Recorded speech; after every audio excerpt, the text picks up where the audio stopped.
Testing. Testing, testing. Seems fine.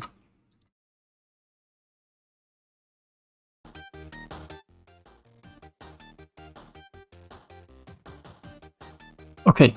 Anyways, today is yet another dev chat. But I'm not sure. If Devious will turn up, and I think John cannot make it today. So I might be doing this alone. We'll see. We'll see. Let me just set up a few things, yeah?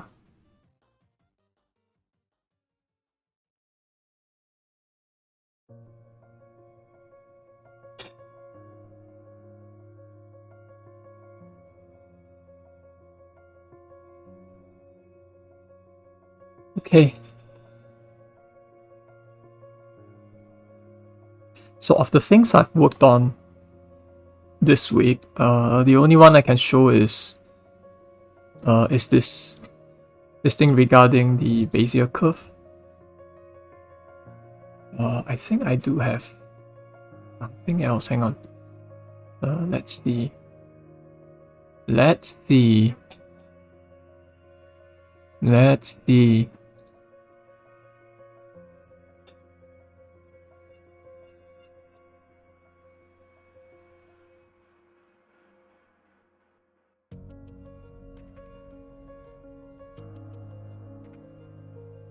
I have a mock-up here. Right, okay, it's a work in progress, new enemy. Got it.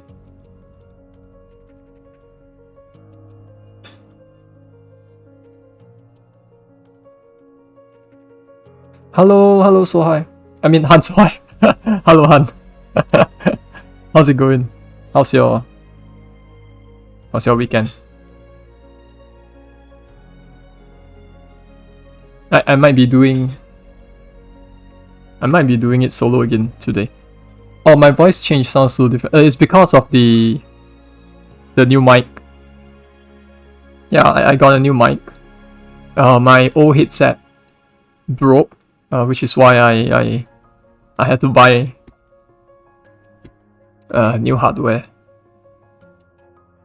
Yeah, is my voice clear though? I hope it's clear enough.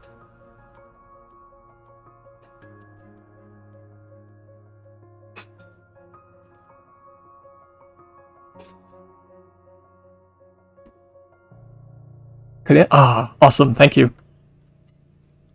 Yeah, so I don't think John is able to make it today. He has to go to a friend's like baby's 100th day celebration thing. Right? And I think Devious is asleep. I'm not sure. Yeah, I think he might be asleep, so I will probably start on my own. Anyways, there's a bulk of work that I've done this week that is that I cannot talk about yet, but of the stuff that I can talk about, right?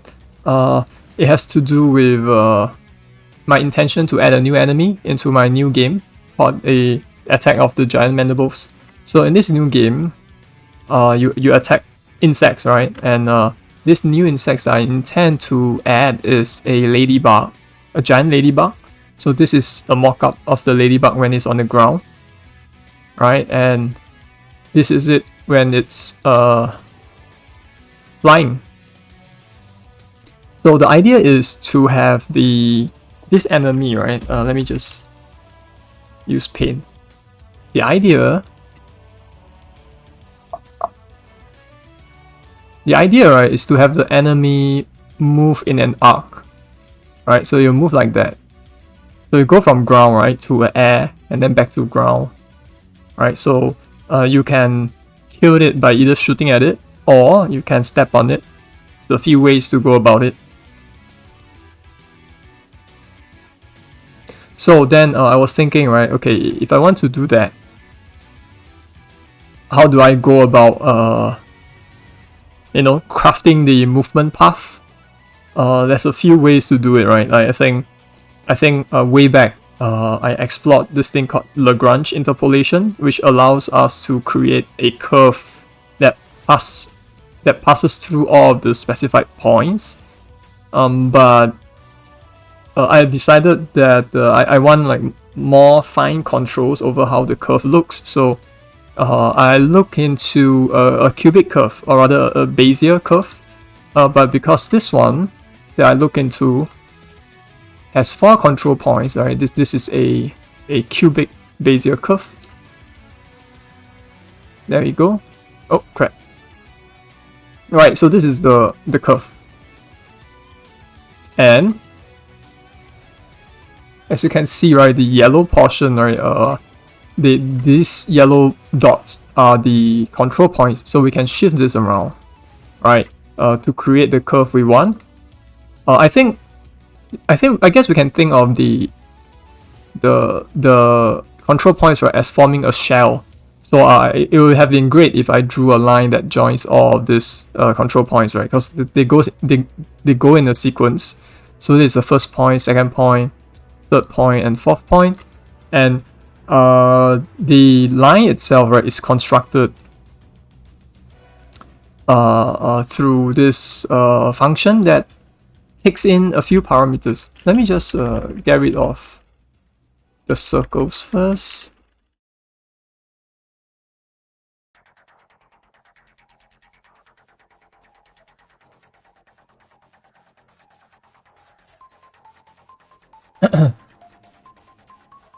Okay, anyways.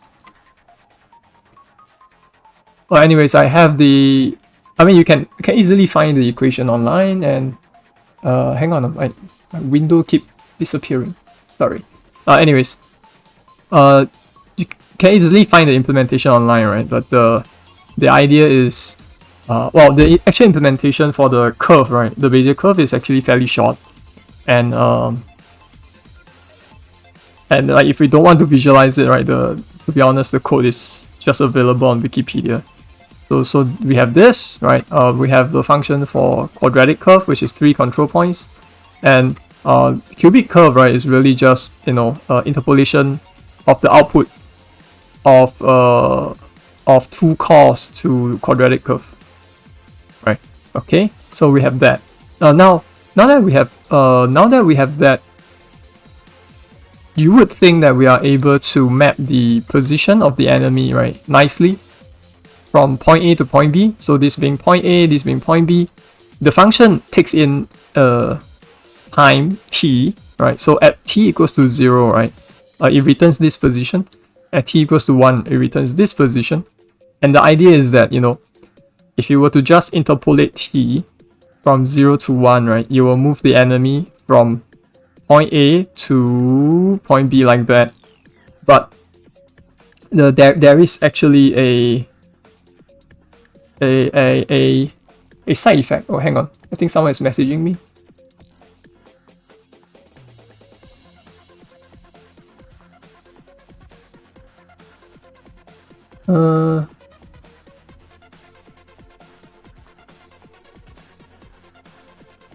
Anyways.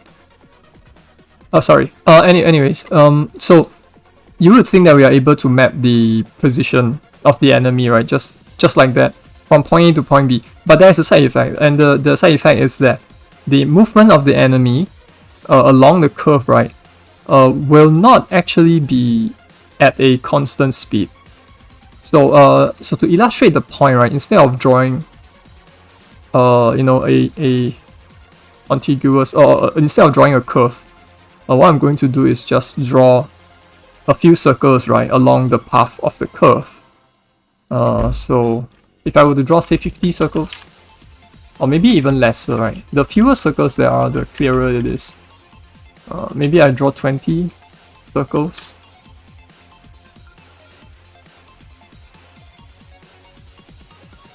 So from here, right, you can see that the circles are planted along the path. Now, if I were to adjust the curve, right, we can see something here, and that's that. You'll notice that the spacing between the circles are not consistent. As a matter of fact, it's very spaced out here, and then when the curve is a little bit tight, you can see that the space between the circles are very small.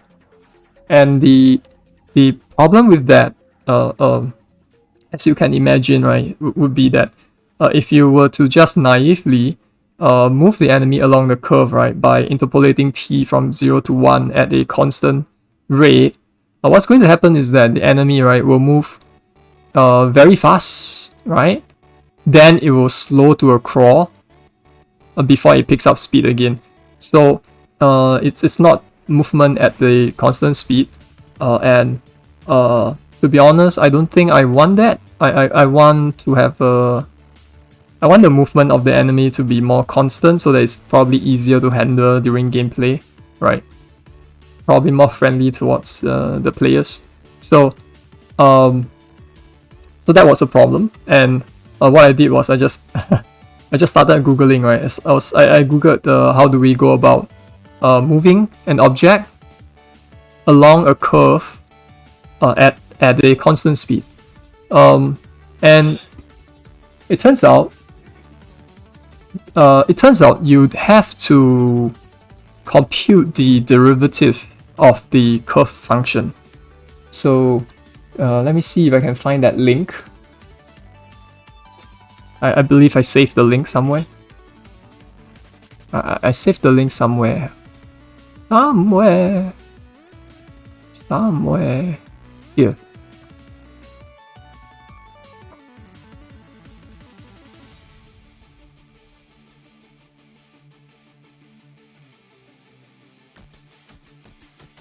Okay, anyways, so someone asked the same question, right? How to achieve uniform speed of movement on a Bezier curve?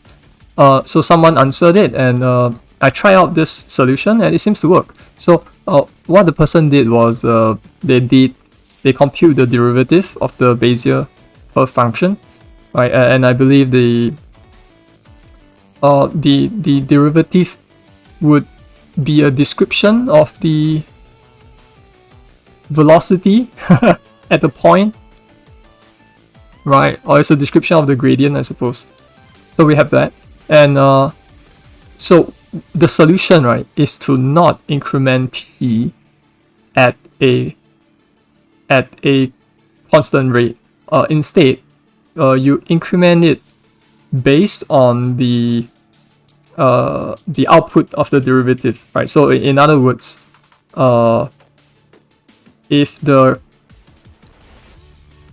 the gradient, right, on the curve is steep,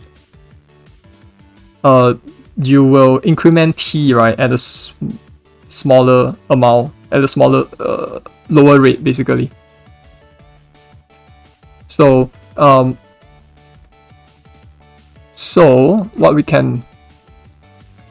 I'm going to do, right, is I'm going to remove the circle, right, and then draw another set of circle, but this time, instead of incrementing the t at a fixed interval, right, I'm going to increment it based on the output of the derivative. So if I run this, right, it will. Let me see. 0. Is it this one? Yeah, move speed set to 10. Okay, it's fine. So the closeness of the circle will be based on a certain constant that I have in the code. Now it's set to 10, which means that my intention is to move an object at 10 pixels per second along the curve, but that's not the point. Anyways, the point is the spacing between the circles, right, should be more consistent compared to the previous example, right? So it seems to be more constant, right? Seems to be better. I don't think it's perfectly even, but it seems to be better, right? Except for like moments like this where you can see that there is a clear pickup in speed. I think sharp corners continues to be a bit of a problem, but for most part it seems to work. So let's demonstrate. Let's do some demonstration. let's do a demonstration where we increment t, right, by a constant amount. So that would be the yellow ball. Let me demonstrate the yellow ball.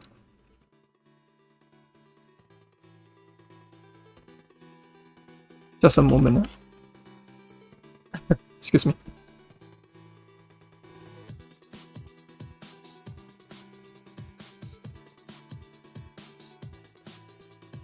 So I'm not sure if it's obvious, but you can, well, hang on. See if I can make it more obvious. Yeah, there we go. So you can see that there is a problem, right? The speed of the ball, right, varies a lot. If we were to just naively increment t by a constant amount, you can see that it goes fast, right, and then it slows down to a crawl. And that's not what we want. We don't want that, right? We don't want that. So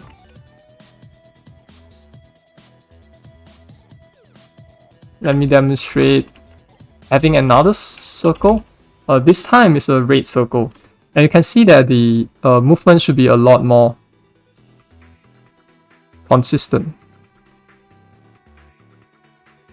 Right, so this is the red ball. You can see that the movement is a lot more consistent, right? Speed-wise, it's a lot more consistent.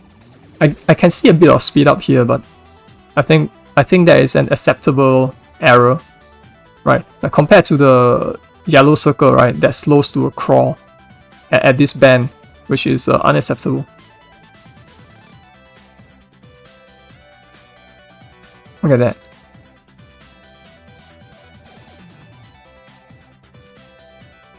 Yeah, and that really is it. So my plan, right?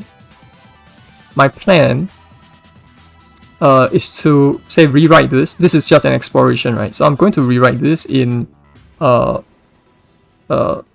Mandibles project, and I'm going to map the movement of the ladybug to this curve.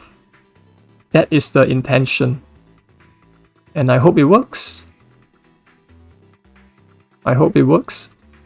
What happens if I do a loop?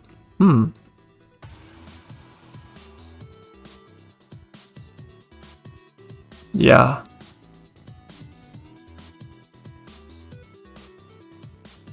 Oh. Hang on, one moment. Hey, thanks for the follow. Wattstone Studio. Thank you so much. I think my audio setup might be a bit off. The audio is coming out from a speaker, even though I have earbuds on. Anyways, thank you for the follow. I appreciate it. Yeah, anyways, that is what I've been working on yesterday, right? Which is just to map the movement to the curve. Wow, I guess that's it for my part for Dev Chat, and I don't think Devious is coming, so that's not good. What do I do now? Let me see.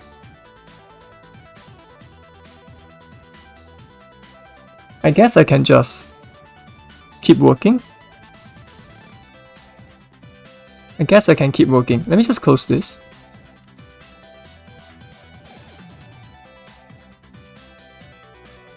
Let's see, what can I do?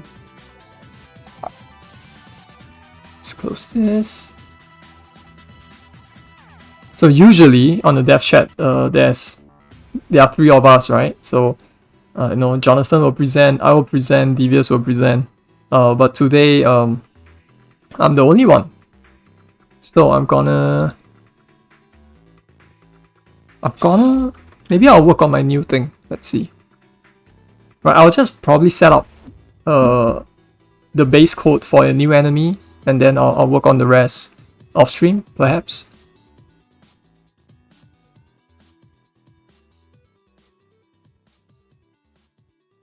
Let's see. Attack of the Giant Mandibles.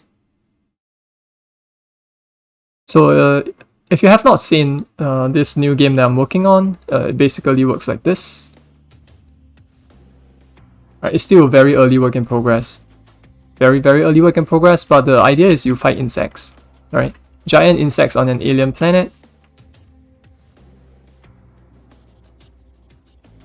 I have the base skeleton set up, right? You can go from wave to wave. We have a wave editor as well. It's not perfect yet. Oh, that reminds me, I need to make adjustments to the wave editor. Because at the moment I'm not capable of spawning 2 enemies at the same time. At least I have not coded my editor to do that. So I shall do that.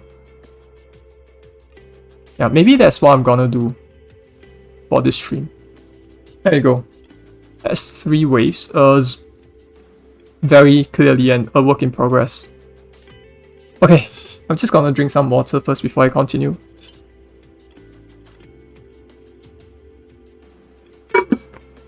Okay, fantastic. Fantastic. Alright, let me check my messages, see if I missed anything.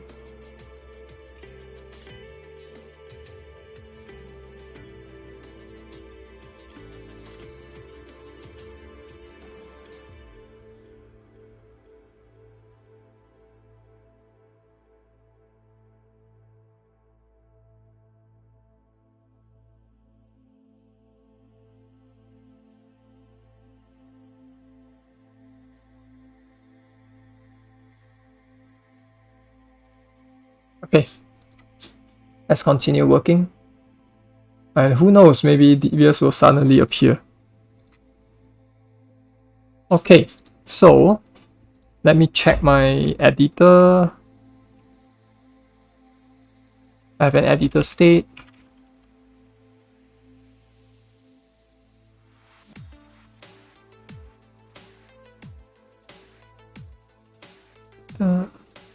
Let's see.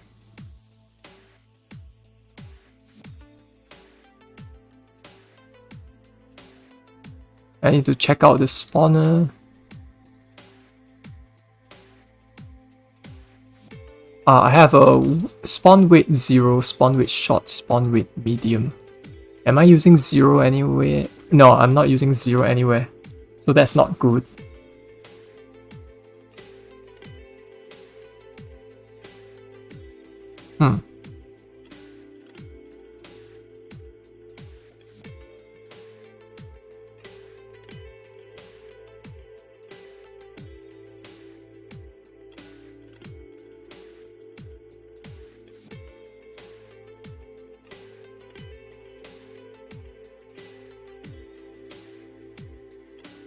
How should I go about doing this? I wonder. Also, I think I'm going to bump up the volume of the music since Devious isn't here. There we go. Fantastic. Okay, so you can see, right, I've created a few action sets, and for every type of enemy I'm spawning, I have 2 variations of it. I say that, hey, either you spawn then wait half a second, or you spawn and wait 1 second. I need one more where it says spawn but don't wait at all, so I should do that.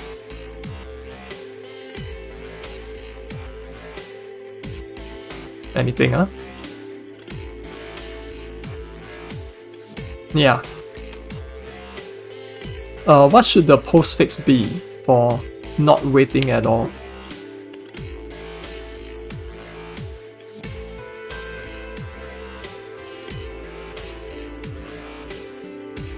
Z for 0 waiting time. How about that?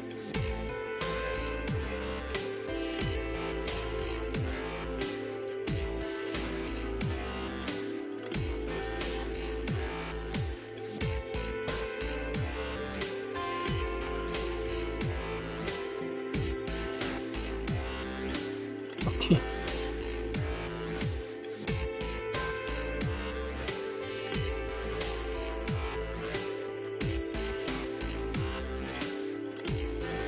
Guess I'll add this. And do this part for today's stream. Let's see. Yeah, this seems fine.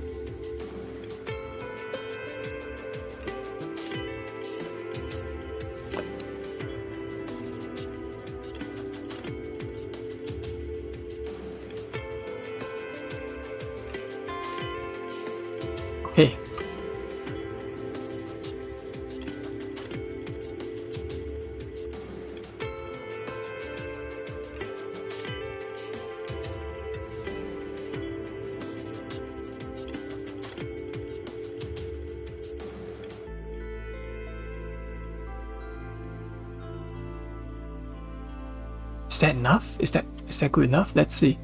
Gonna run this. I don't think so. Let me check the font editor. I think there's a few things I need to add for it to work properly.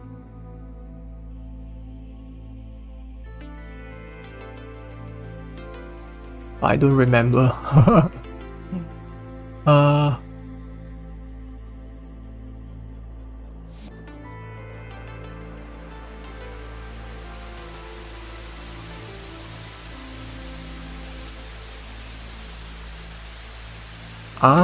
It's this.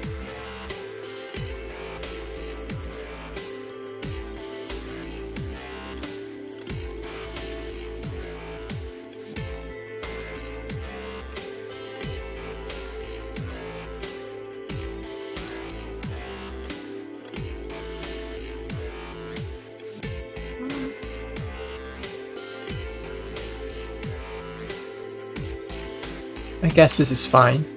Plus.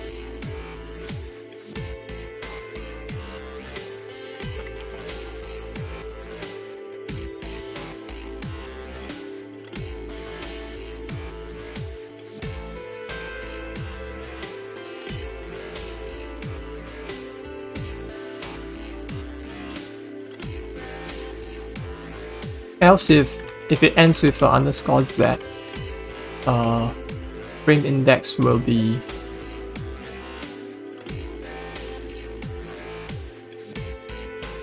Wait a minute.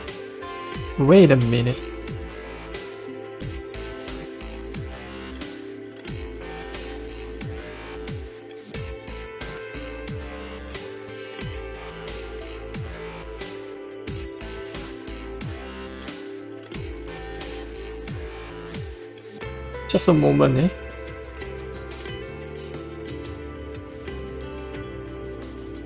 I think I forgot my own code.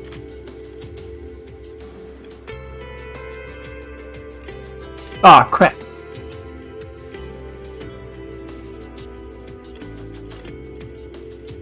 I didn't do error handling as well. Perfect.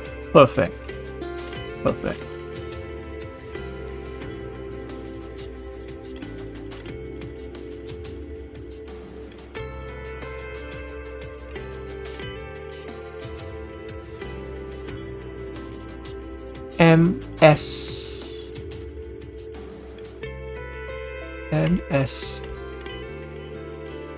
S is short. Hang on. M is 1 second.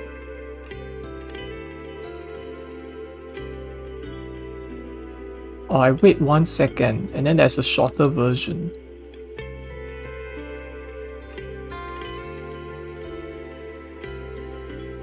And then there's an even shorter version.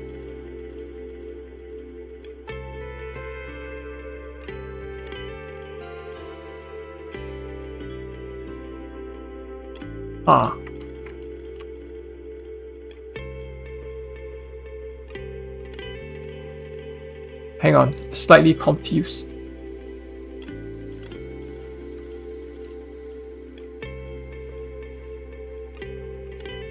Yo, Robotic Head, how's it going? Long time. Let me give you a shout out.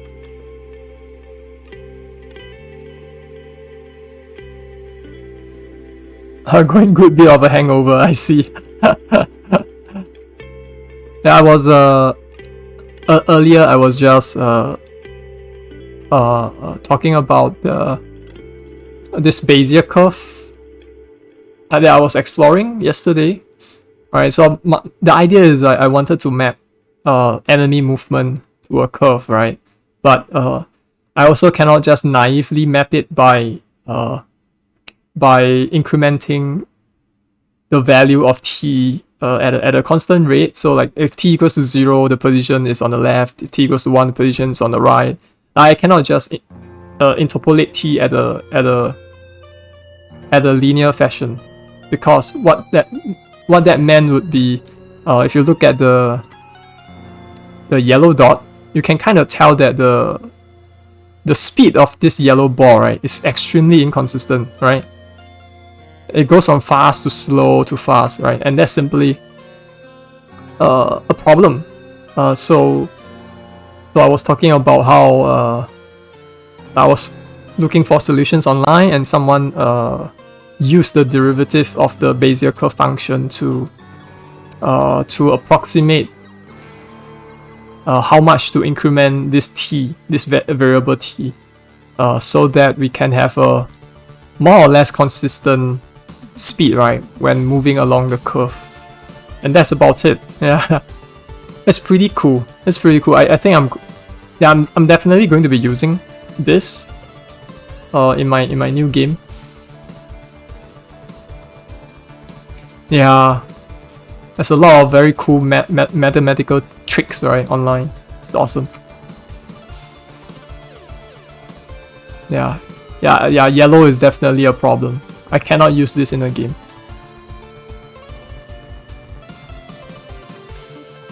Awesome. Let me get a sip of water.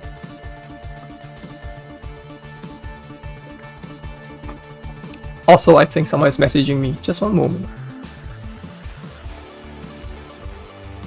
Oh, Devious is here. Yo, Devious. Can you hear me? Let me lower the volume.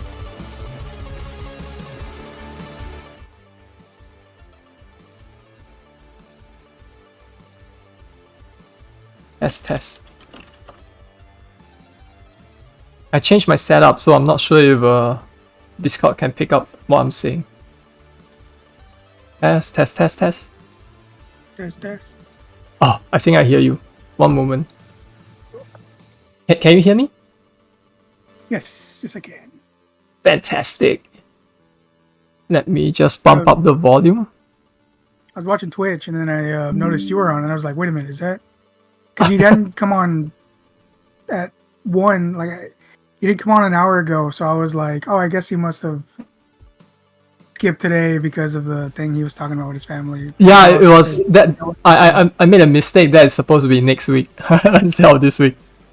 I thought you made like 2 mistakes. Like you thought it was next week, but then you realized it was this week. That's why you didn't show up this time. And then I was like, "Oh," but I was watching Twitch and I saw you on the side, and I was like, "Oh, dang, he actually was doing it."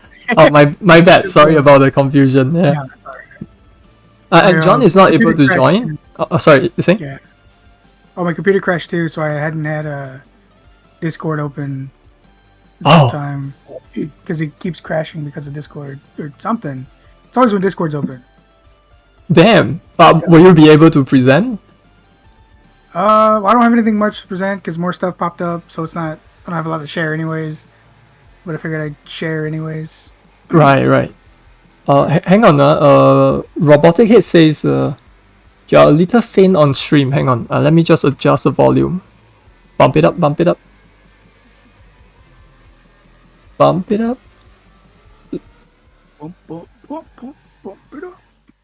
Yeah, I think I maxed it out already.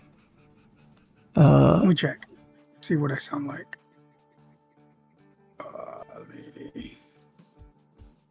Does it sound okay?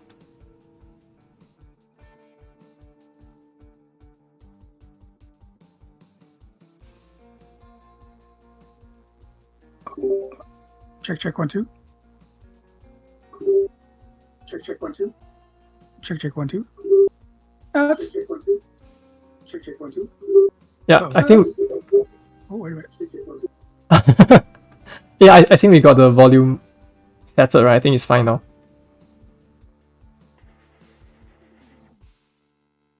Yeah, Robotic Head says we can hear him. Okay, that's good. Yeah. I was reverb in there, so I had to mute myself for a sec. Yeah. Okay, fantastic. Sorry, what were we talking about? Oh yeah, I was gonna tell you that John cannot join because he had to go to a friend's baby's 100th day celebration thingy. Oh. Yeah. No, baby's 800 years old. 100 days. Yeah. I'm not sure if like it's common in America, but here, right, like 100 days apparently is an important milestone. Not that I'm aware of. We just celebrate like the usual baby's first birthday You know, Right. yeah, not like a.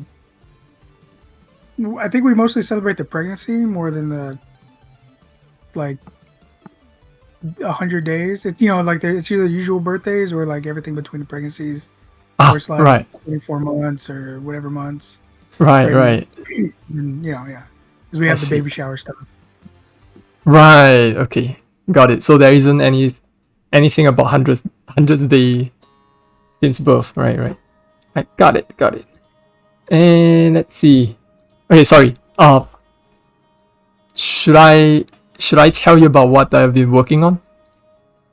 I caught the last part of it with the line and then following the line, which is pretty cool. Oh yeah, yeah. I Let assume. me further explain. Hang just one moment, huh? I have these earbuds on, right? But it's super uncomfortable. Have you tried speaking, right, with something stuck in your ear? It's super disorienting. Yeah, that's what I was doing for the longest time, but I just stopped. So now I'm just talking to you with the speaker on and talking into the microphone. I think next time I'll do that.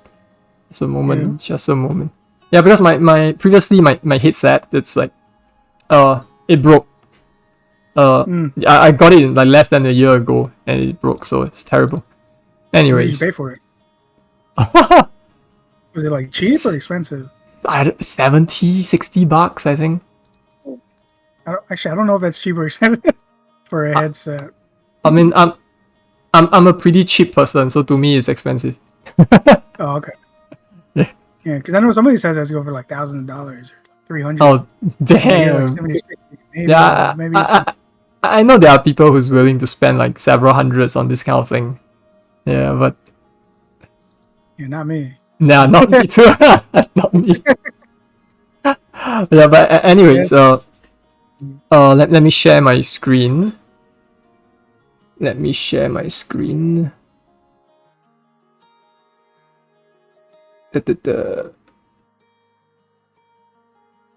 Hey? Why can't I share? Just a moment.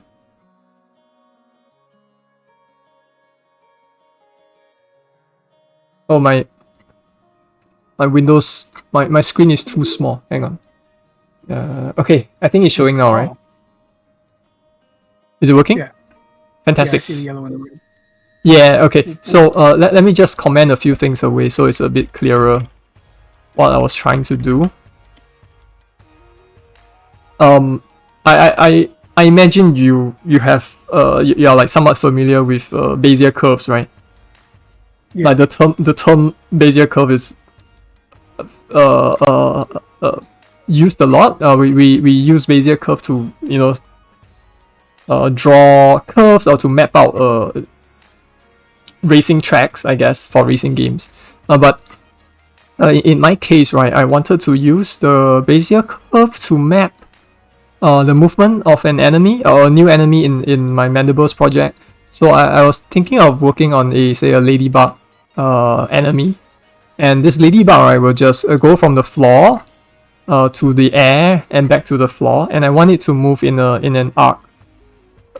So something like this, I guess. Right, something very basic. And I thought, the best way to do it would be to map the position of the ladybug to a curve, and this curve can be defined using the Bezier curve function. So if I go back to this demonstration, you can see that there are 4 dots, 4 yellow circles, right? These are called the control points, and we can define the shape of our curve simply by shifting the control points. Right, so this is just one curve, right? I think in a lot of other games, right, they have a lot of curve and they join very, very seamlessly together. But I think that's a different topic. So we have this curve, and I think intuitively we will say, okay, since we are able to get every single position on the curve, in theory we can map the position of the enemy to the curve, and it will just work. But unfortunately, there is something that we have to consider. So in the Bezier curve function, right, aside from taking in these 4 positions, which is the control points position, we also have to pass in t, right, time t, and this t ranges from 0 to 1. So we again, we can intuitively figure out that if t is equals to 0, we will be at the starting position. If t is equals to 1, we'll be at the ending position, right? Anywhere in between, right, will be anywhere between, anywhere along the curve. So that's that. Unfortunately, there is something that we have to take into consideration, which is, okay, I'm going to draw a bunch of circles on this curve, right? And as I draw them, right, what I'm doing is I'm going to draw a circle at time t, and then I'm going to draw another circle at maybe time at t equals to 0.1, and then another one at 0.2, and so on and so forth. Basically, my what I want to show is that I am going to draw a circle, right, at every interval of time, and it's basically yeah, exactly. So I'm incrementing t at a constant rate. Yeah. So I'm going to run this 20 circles. So here it seems more or less fine, right? But let's shift the curve a bit.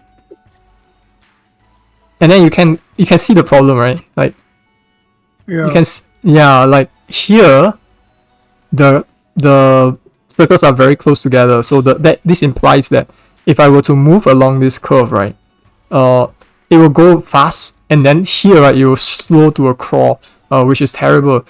So if I were to draw the yellow circle, you can immediately see the problem. Just do this. You see that? So if I were to use this implementation, exactly this implementation in the game, right? It is going to be problematic because, you know, the movement speed of the enemy would vary a lot, would be very inconsistent, and that's a problem. I want to have more control over the way the enemy moves, right? So what I did was I just I searched for the answer online, right? And there are people that say that, you know, I can I have the function, right? So all I need is the derivative of the function, right? The derivative will return you the velocity at the point on the curve, right? Or the gradient on the point of the curve. And the idea is this: instead of incrementing t at a constant rate, you know, like 0.1, 0.2, 0.3, 0.4, you increment it based on the gradient. So if it's a very steep point on the curve, right? Instead of incrementing it by a lot, you increment it by a tiny amount, right? So that you maintain you maintain the movement speed of the ball, basically. So the function has a return, is what you're saying? Sorry, say again. The function has a return. Oh, the function has a return. Well, the curve function returns the x and y, right? A point on the curve. But what we're doing here, like in trying to make it look like the ball, right, is moving at a constant speed, what we are going to do is we are instead of incrementing t at a constant rate, we are incrementing it based on the gradient at that point on the curve. So let me see. How do I explain? Let me run this. I guess one way of putting it would be that instead of okay, so you can see the gradient here is a lot steeper, right? And the spacing of between the balls, between the circles, is also a lot more spread out. So it implies that the ball is moving faster here, right? So the idea is instead of incrementing t, right, you know, from say 0.5 to 0.6, we make adjustment. So it becomes, maybe you go from 0.5 to 0.525, right? You increment just a tiny amount to maintain the desired speed of the ball, so it doesn't suddenly speed up. That's what I meant to say. Does it make sense? Yeah, I'm looking at the code. Oh, the code, yeah. I get that part, but I was curious how you actually did it. Oh, this one? Yeah, is that what the yeah, this is it's basically whatever is here, right? It's the derivative of this function. So this is the basically the calculus stuff. Like hang on, let me see if I can find that page. So there is someone, I just googled for the solution, right? There's someone that's more mathematically inclined that showed the solution. So I have the link somewhere. It's an estimation though. It's not like a 100% accurate solution. Yeah. But Figured it was estimation based off of the greater than one thing. right, yeah, but so this is the function for the curve, right? And this is the derivative of the same function. So this derivative basically will it's a description of the velocity at each point on the curve. I think that would be the right way to put it, right? And so the output of the derivative, you can use the output of the derivative to compute exactly how much time you want to increment, right? And L here, right? L here is the desired distance you want to cover. So basically what you can do is, if you look at the function here, right? It says distance, right? So I'm saying, hey, I have this current t. Can you give me the next t, right? If I were to cover this distance. So if I say, hey, I only want to cover say 3 pixels. Can you give me the t? Can you give me the next t, right? So that I can move exactly 3 pixels. That's roughly what the function is trying to do here.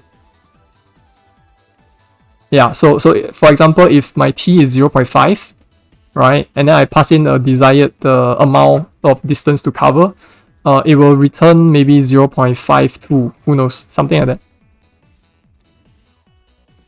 Yeah, and it's all based off the calculations here, right? Which is to take the derivative. There's a few components here. Sorry? Can you link that page in the... Of course. thing? Let me take this.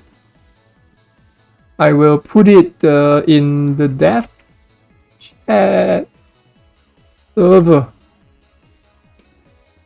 Yeah. Of course, the something that's a bit annoying in GameMaker is that you... I mean, there isn't any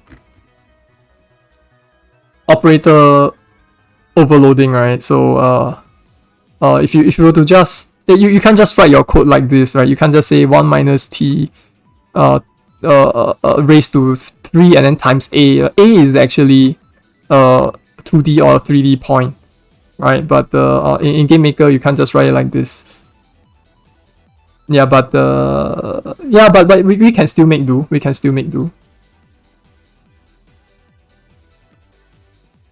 Yeah.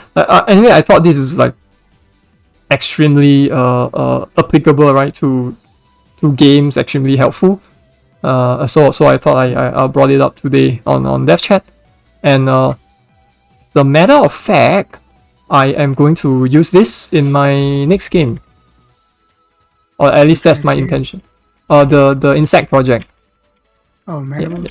Mandibles, yeah. That. Oh, my Shoot. current game, I mean. No, I was trying to remember what was John's game name?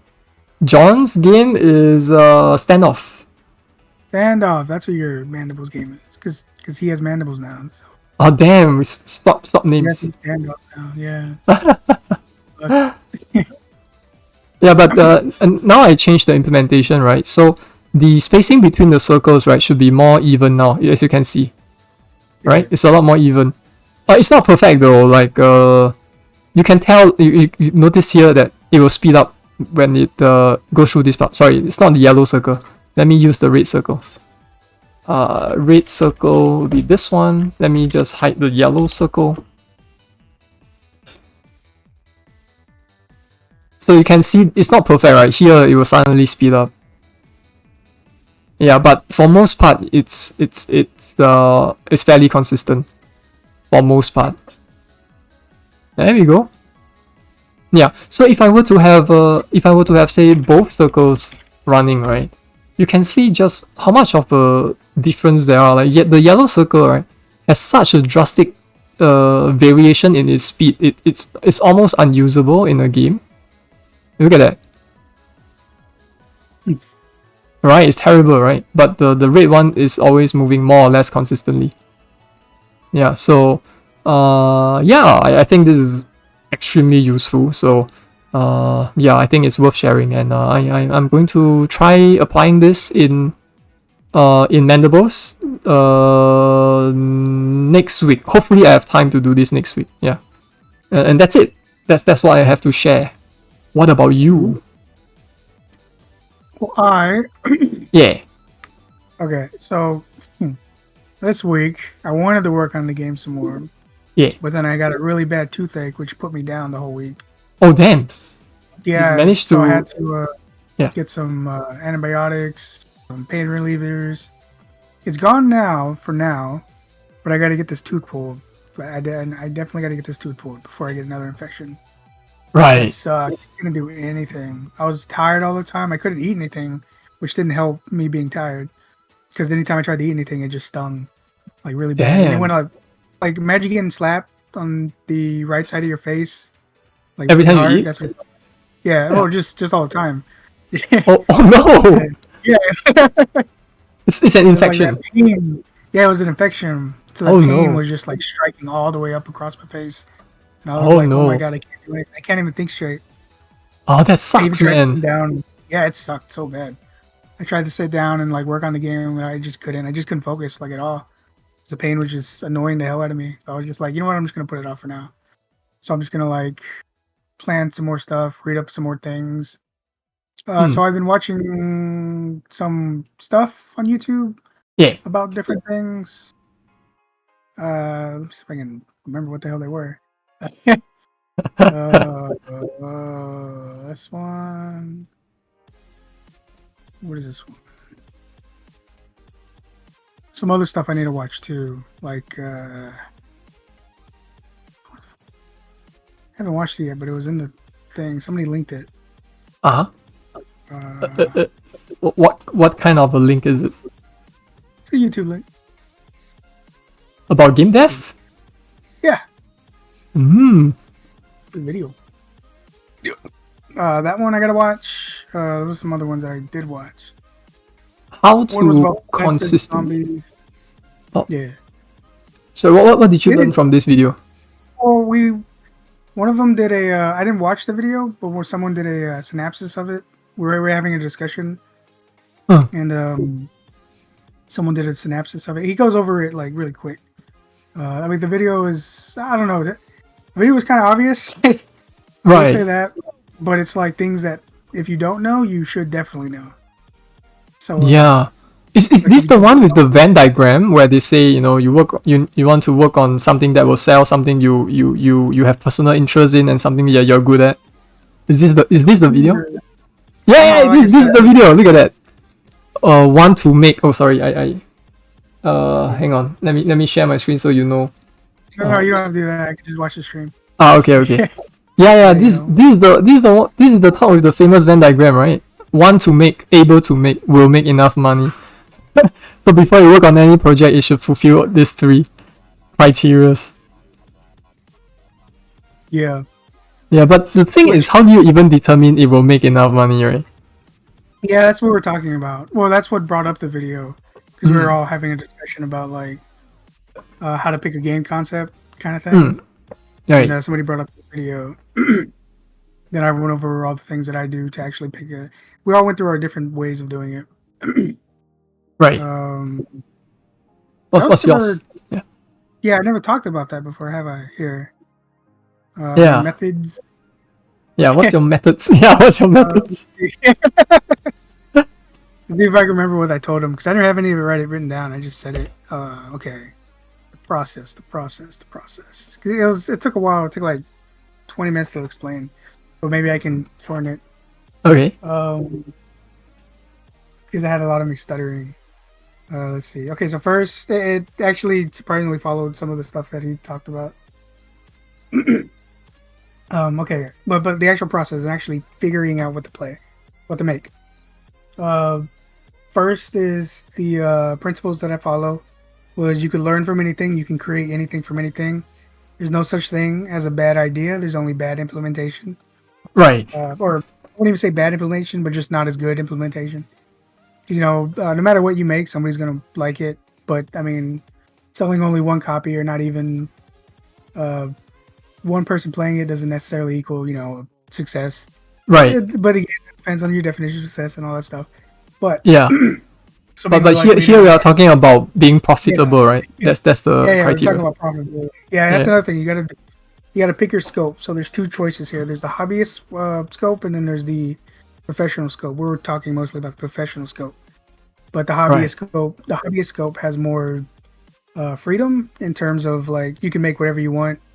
You can do more exploration, which I kind of sit more in the hobbyist than I do the professional Right. because I just you know me, I make all kinds of different things, so I Yeah. explore a lot of different like avenues, and sometimes I want to make those like in a professional setting, but I feel like well, there's a lot of problems with me actually finishing the things, but anyways, yeah. So, like I said, you learn from anything, you look at everything. That includes as many board games as you can see, as many just game trailers as you can see. But don't just stick to the trailers, although trailers do show you a lot. Try to look at like actual playthroughs and stuff and reviews of games. If you see any games with like new kinds of mechanics, things you've never seen before, you Mhm. should definitely just watch or if you can play it. But I personally never have time to play games because I'm always working on games or studying Right. different kinds of games. So, but whatever. If as long as you can learn about it and see it, and like your perception on how you see these things, just realize that you just need to be able to like conceptualize what you're saying, be able to look at what you're seeing and be able to apply what you're seeing. Like, don't just look at the mechanics or don't just see the mechanics. Understand the mechanics that you're seeing. Like, Right. think of like how you would actually do it, and what ways you could change it up, how you can iterate on it. So then that's like the first part of it all. Learning from everything, iterate on everything. Then you take Right. those things and you combine them with other things. So like some ideas you iterate on, other ideas you iterate on, you combine them together. You think of what works. It takes, it's gonna take practice, obviously, because especially if you're new, you don't know exactly what works. That's why I test so many different things. Like there's a lot of stuff I haven't made, and there's a lot of stuff that I've made that I've never really like fully explored because Right. it just didn't like mash well, great. But every time I always thought like, this could be better, but I can't quite see how it can be better yet. So I usually put those like to the side or whatever. Um, Mhm. so the ideas you've seen me make, those are the ones where I was like, it's a pretty fun idea. It's pretty cool. Let me further explore it. Let me further refine it, which goes to the next part. So like I said, you learn from everything, you take from everything, you combine everything in different ways. And then when you have something that you like, you refine it. Mhm. And when you're refining, you always got to keep in mind that you're going to give up stuff and you're going to add stuff. So there may be times where you have to sacrifice certain things, make certain compromises, or sometimes you might even have to remake the entire thing. Or Right. sometimes you might have to. Well, when I say that, I mean the idea, not necessarily the game. We haven't even reached prototype stages yet. So like you're just thinking about it, you're planning on it. You can write it down if you want. You can make a simple doc.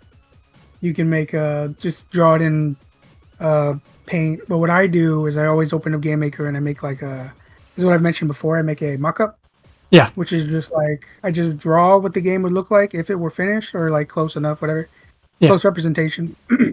So I get the idea of what would look like. What's the fun? What's the whenever you come from the perspective of you being a customer. If you're a customer and you saw that screenshot, what would you think? And what Mm. could you think? Or just from a perspective of like, well, now that I see how everything goes, I can also work on like the UI, how it would look like a general UI. Like sometimes I don't even follow the mockup completely, but that's because it typically leads to different like avenues and whatnot. So, anyways, Right. gather from everything. What was it? Learn from everything. Iterate. Yeah, learn from everything, iterate on everything, combine those iterations, combine everything. Not like everything, but Yeah. things, different things. You're in a room full of bubbles that you've found and created. So you take some of those bubbles and you put them together to make different kinds of bubbles. Right. And I don't know, that's how I think of it in my head.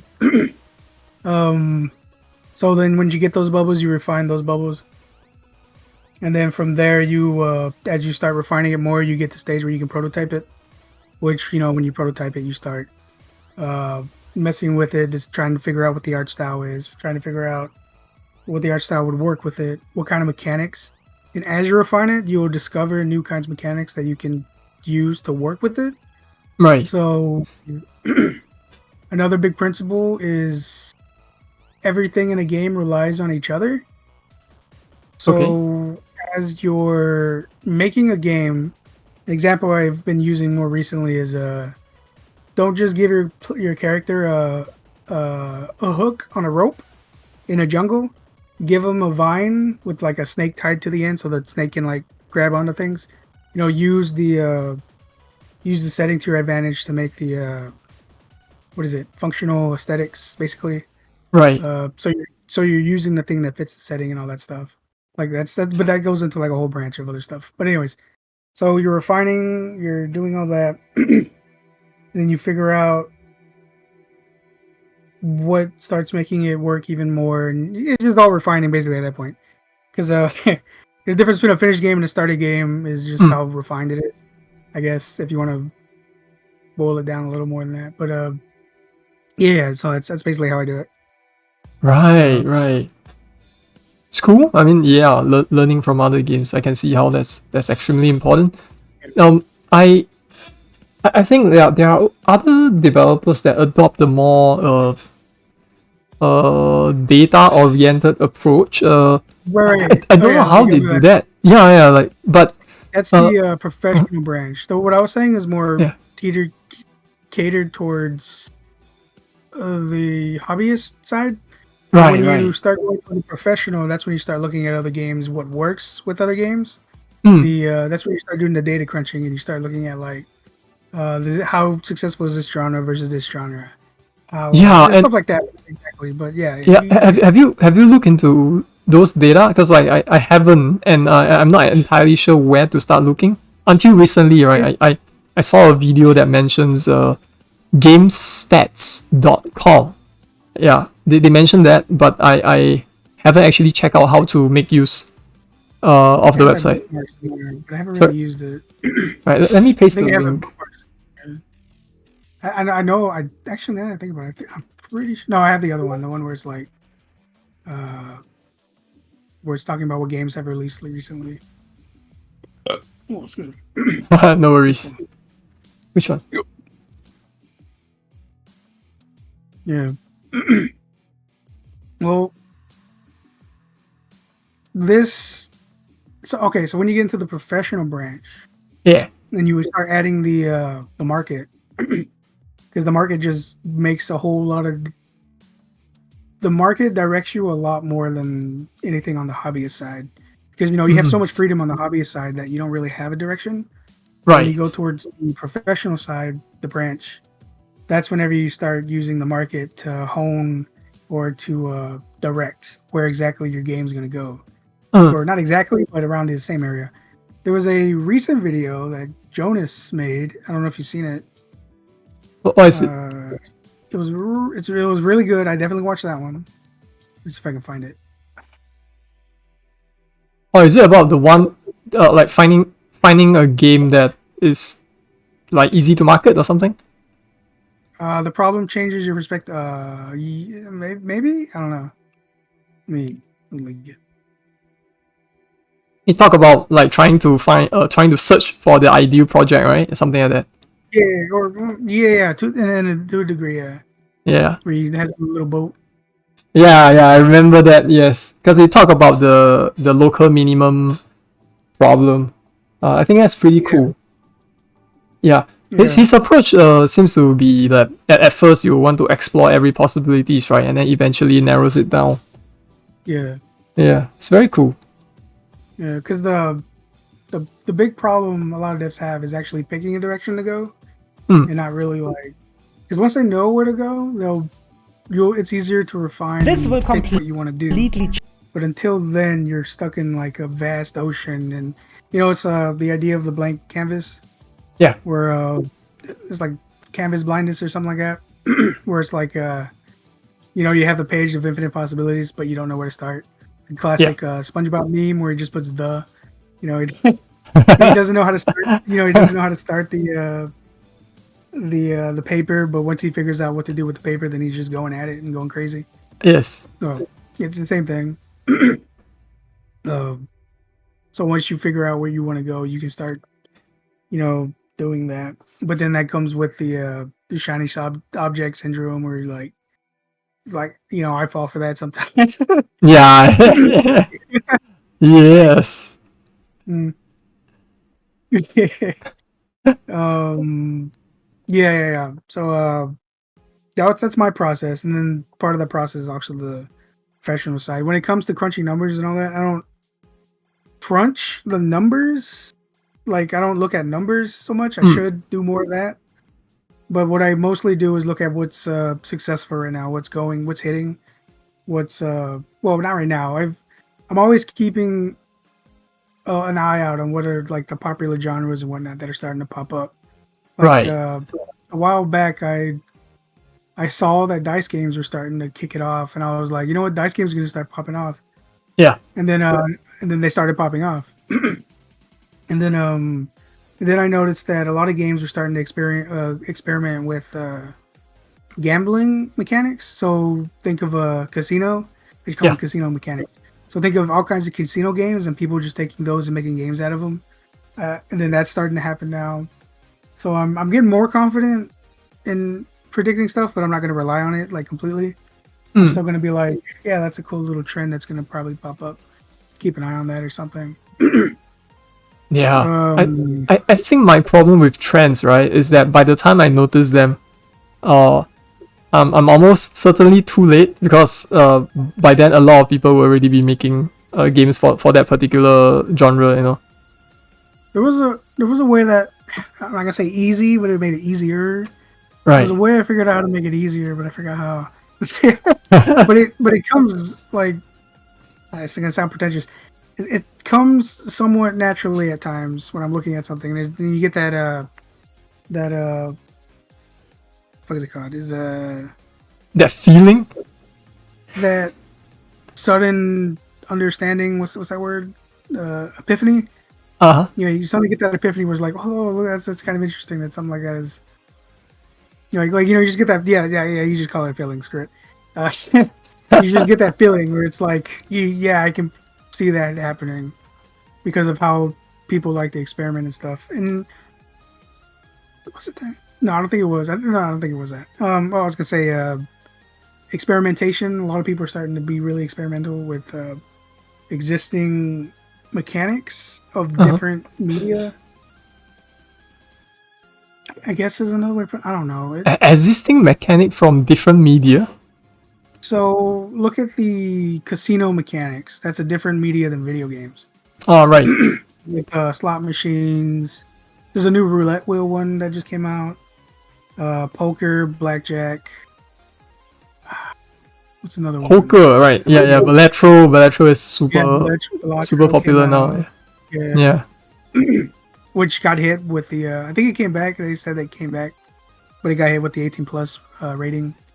Oh yeah. Because of gameplay, which is But- something I was also kind of scared of. Because that came up back then, I was like, if people made casino-like games mechanics more popular, that could end up training people into liking casino mechanics. And where do you go to play casino mechanics? Especially when you're older. Right. Casinos. So it's like a part of my fear was that if that did end up happening, there could be a side effect of people getting used to gambling mechanics, which I mean, loot boxes and stuff are I won't say fine, but they already add to that problem. But now that you're introducing people and making it fun for some of these more gambling problem games, then there's a bit of a thing there. Right. So Right. that was a question I was wondering if it would happen. I don't know if it's gonna happen, but it could. I'm calling it now. in public, I guess, whatever. Hmm. So if we start seeing articles about people, some casinos starting going up because of Balatro, just say DV's caught it. DV's caught it. I mean, Whatever. it's just utilizing poker hands, right? It's not. There isn't Well, really I think there is betting yeah. in it. The thing is that none of these games are actually using real money that Yeah. I'm aware of. It's all like in-game stuff, like the slot machine games, I believe the roulette game. They all use in-game money, and none of it is bought-in stuff. Mm. But that's still that you get that from the loot box stuff where it Right. So you're thinking legit. that people can play Bilateral and have this be their first exposure to Yeah, poker-like yeah, mechanics, and then eventually they will yeah. try out poker for real. Yeah, because I was thinking like, oh, it was really fun. Just poker mechanics. I learned how to play poker. I had a lot of fun. It's like a training thing with people associate the good things and stuff, and they want to do more of the good thing. So if people associate poker and casino mechanics with the good thing, then they're gonna seek out more of the good thing. And like I don't know if it's gonna become a problem. Maybe people are smart enough to realize that like Balatro and all these other ones are a different kind of game than actual casino games. But Yeah. what we've learned from loot boxes is maybe enough people aren't, or there's a small enough select group of people that may have a problem with this, Right. may end up gaining a problem from it. I don't know. I'm not a fucking. I'm not a. Sorry. I'm not a. I'm not a psychologist. I still don't know the cussing rules here. You don't know what? The cussing rules. I don't know if you care because you're putting these on YouTube, so I don't know what. I don't think you're monetizing them anyway. So I don't think it Yeah, matters. I'm not. Yeah, Yeah. no worries. I still try and keep from doing it, but sometimes it just slips out. No worries. I'm American. Oh, Anyways, yeah. Professional branch, and then the hobbyist branch. yeah. So when you start looking at the professional branch, I look at all the games that are coming out, all the games that are upcoming, because you can see there are a lot of games that aren't even out yet that are in the upcoming list, Mm. and some of them go all the way up to like 2030. Huh? So 2030? Seriously?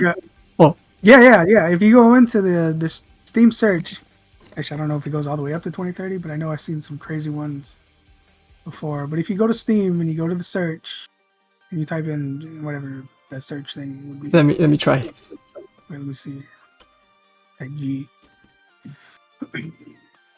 Yeah, and you go 2030. to release date, I believe it is. Is that what it Okay. is? Yeah. No. Yeah. Wait. How do I? Wait, Hang no. on. No, that's not it. Another A? one. Is it the Your front page? store? I remember finding this somewhere, and I was like, "Wow, I can actually see games that people have been planning for that long." There is a. How do I even see popular upcoming? Oh my god. All new releases. Oh, because of the sale right now, it's all taking over the front page. Yeah. Oh yeah, that's a sale, right? Is it categories? I think it's categories. Categories. Oh, there's a new and noteworthy. Is it this one? Upcoming No, that's a releases. different- Oh yeah, So- where's that one? Under new and noteworthy, there's upcoming releases. Where did you see And that? Oh, yeah, up there.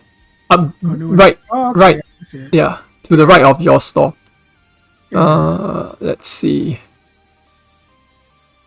How? Okay, Oh, that's upcoming. 2024. Okay, Hey? it's 2024 is the current one. Okay, whatever. I saw one. I swear I saw some that were like crazy long, like 10 years in the future, and I was like, "What the hell?" I can sort by release date. Let's try that. Okay. Right, yeah. Yeah. Then how do I Oh yeah, there we go. Yeah, I think that is it. Yeah. Well, they weren't this crazy before. There's one here that's January 6th, 2100. Uh-huh. Oh, I have Oh, I'm not streaming, am I? I have Yeah. I have to talk to 2100. Seriously. Yeah. How do you even get I that don't far? have I don't have safe search on, so I'm getting it's a cultured game that's Oh, it's a cultured game. I see. There's a 6969. There's a 2069. 69, 69. No, these aren't. Yeah, okay, some of them aren't. Okay, good. Yeah, there's a 2052. Oh, there's a.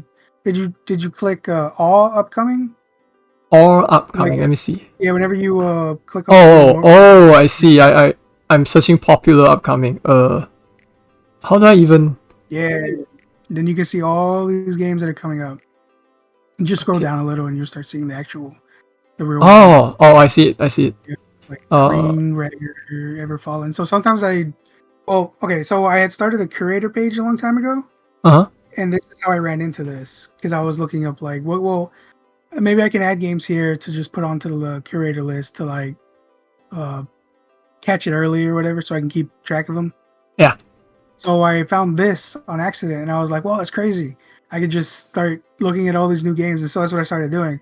I just started looking at all these upcoming games. And then after a while, you start seeing like a kind of trend with some of them. And then you also look at like the modern games that have been coming out, and you compare them, and you start seeing like like trends and stuff. And then you can start like I guess planning with it. I mean, it's not 100% foolproof, obviously, but yeah, you can see all these kinds of things. Interesting, just a lot of interesting games in these. Right. Do you go through like the upcoming games, right, and try and see if you can predict which one will be successful? I used financially. to. You used to, right? Used to. When I was making the curator page, that's one of the things I did. I was like, I'm definitely going to be paying attention to this one, because if I saw a game that looked really interesting or whatever, I'd end up putting it in a list. And that's how I started seeing the trends, because I started seeing the ones that looked really good, and I started putting it in the list, and I started seeing like a kind of pattern, and I was like, oh, that's pretty interesting. Whereas like all these interesting things that might be coming out, because there's no guarantee that any of these will even come out. Yeah. But the fact that they're being worked on helps you see like some of the thought processes that people were seeing before. Like they might have seen a different game and then they decided to work on this newer game, or like you can tell like some of them are following trends that the current trends. Yeah. And then you can see like what they're going to be end up doing. Then you can also see other like new ideas that are popping up, because you can see also a lot of new ideas from some of this stuff. I have been scrolling for the past 2 minutes, right? And I'm still on 2024. Oh my god, how many games are releasing this year? Oh yeah. If it's 2024, if it's the current year, you're definitely going to see a ton of them. Oh my god. Yeah. That's what I meant. Like, there's just so many games that people are like coming out that you just know, like how you can just see. Even if they don't come out that year and they like move it ahead, then that just means that they're moving it ahead and stuff. Yeah. Wait, 1 second. I gotta use the restroom really bad. Oh, okay. No worries. Oh my goodness. So many games. There's all of these coming soon titles.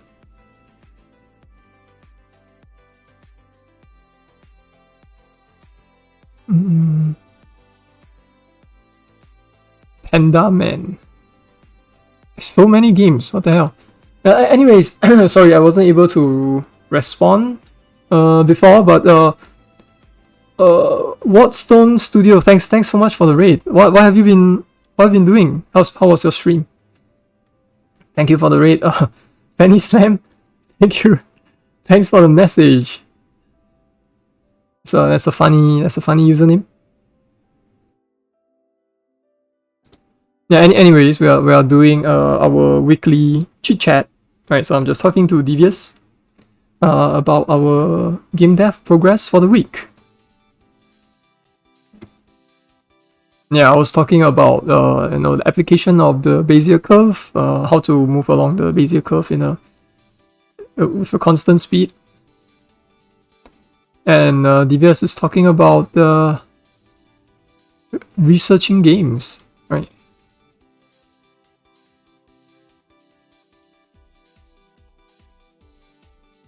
Oh, that feels better. Yo. Yeah, I think a lot of these exist because of the whole the idea of putting your page up early, and so everyone you're seeing here is basically like these are all even. There are some games here that look like they were made from like someone who's still not as experienced. I don't want Right. to call them bad or anything because they could be great. I've Right. seen some games that I thought might be bad, but then they were like, "Wow, that's pretty cool." Like they had great ideas. um, yeah. So you have even like new devs putting games up there, and they're creating an early wish list kind of thing and getting their pages up. Yeah. So like, it really teaches you that you really can't be too early in your career to just start putting your game up and stuff. And as long as you can afford it, obviously, Yeah. That's true. That's true. Yeah, yeah. Game development has become very accessible, right? Anyone, if they Yeah. want to, they can put their mind to it and make something. Yeah. That's awesome. Of course, it also means that the market is so saturated that as far as getting people's attention is concerned, it's not easy, right? Actually, Yeah. the number of like great games, I don't want to belittle any other games, but Right. the number of really good games, the ones that really hit it, Mhm. are very. There's not a lot of them. Like the Right. ratio of like good games, like not even games that blow up, just like interesting games. Uh-huh. The ratio of those versus like the not as interesting ones Yeah. is like very small. Like Right. It's a very small number compared to the total number of games available, right? Like tiny, Yeah, minuscule number. But Yeah. is there? What do you think of the possibility of a decent game that gets buried by the all the new releases? Do you think that's a I possibility? I used to think that was like it's possible. However, there's the rise of the gem, the rise of people discovering a game Mhm. later on. Yeah. Means your game can just explode at any time. That doesn't mean it will, Yeah. but if your game generally is really good, Yeah. I think there's a That's it. high chance your game will get played, but Right. there's a low chance it'll immediately get played. Like, Right. over time it might get played. That's still a maybe. It's not a definite. But this overtime could be years, right? Yeah, it could be. I wouldn't rely on it. I'm not saying to rely on that. Right. But- Right. But the idea that your game, if it's good, I mean that's subjective. But I mean, it's subjective. But I don't even want to fucking say that. I mean, yes, You know what it's I mean. subjective, yes. Yeah, but yeah. Yeah, you know what I mean. Yeah.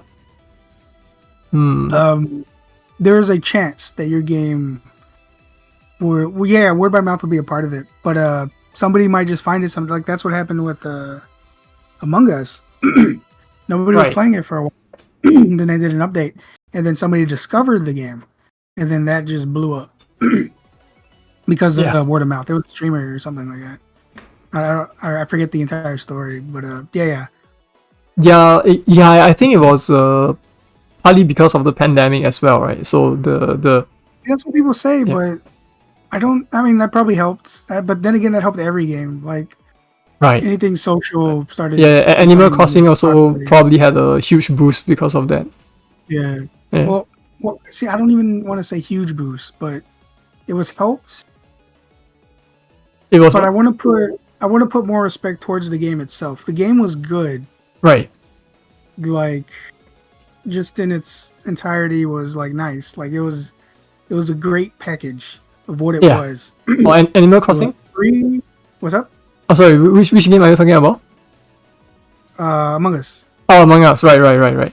Okay. Yeah, because it was also free. That was a big thing. Right. And then on Itch, I think it was free. And then on Steam, I think it was $5 or something. I forget exactly what it was. Right. How you had to pay for it. But it was free, which helped a lot. Which gave the massive player base. It was fun. People really enjoyed it. Mm. Because up to that point, because there were actually a few. There were already a few. What are they called? Social.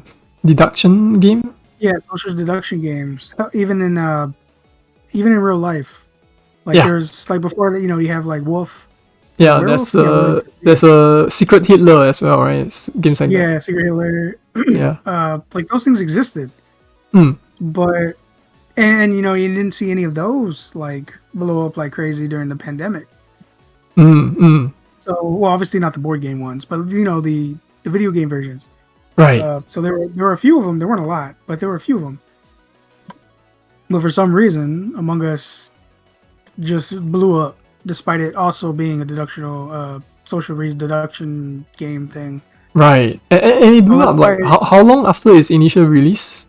A few it was years? like 6 months or a few 6 years. months. I forget Right. exactly. Yeah. Right. Like I think when it started, it was 6 months, and then it finally hit it like to the crazy numbers like a year later, or Right. 2 years later, or something like that. Yeah. So that's why I put more confidence in the game itself. Like it was a good game Mm. because other games existed similar to it, but because of what it was, it stood above the other ones, and it actually got more popular. Right. Because after that or during that happening, some people tried to prop up other social deduction games at the same time during Among Us's like growing hype. Yeah. But that didn't work for those. Like those didn't hit it off as well. Those just didn't hit it off as well. Ah. So that's Oh, why I I'm wasn't like, aware. That's interesting.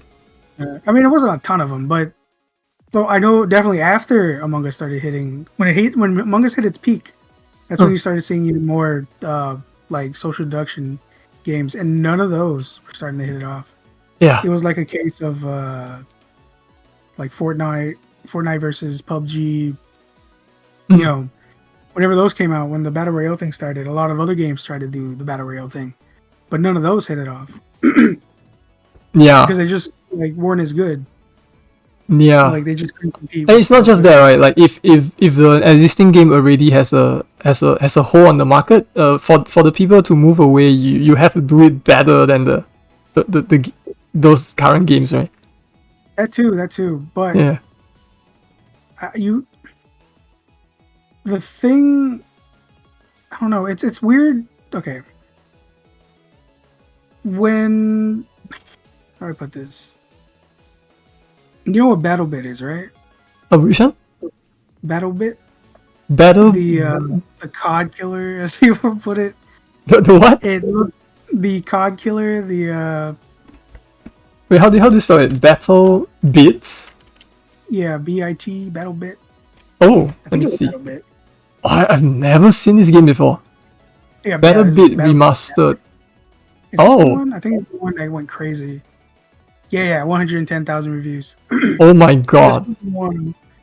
Yeah, so a lot of people started migrating to this one, despite Call of Duty's, hold. Oh, another example, Power World.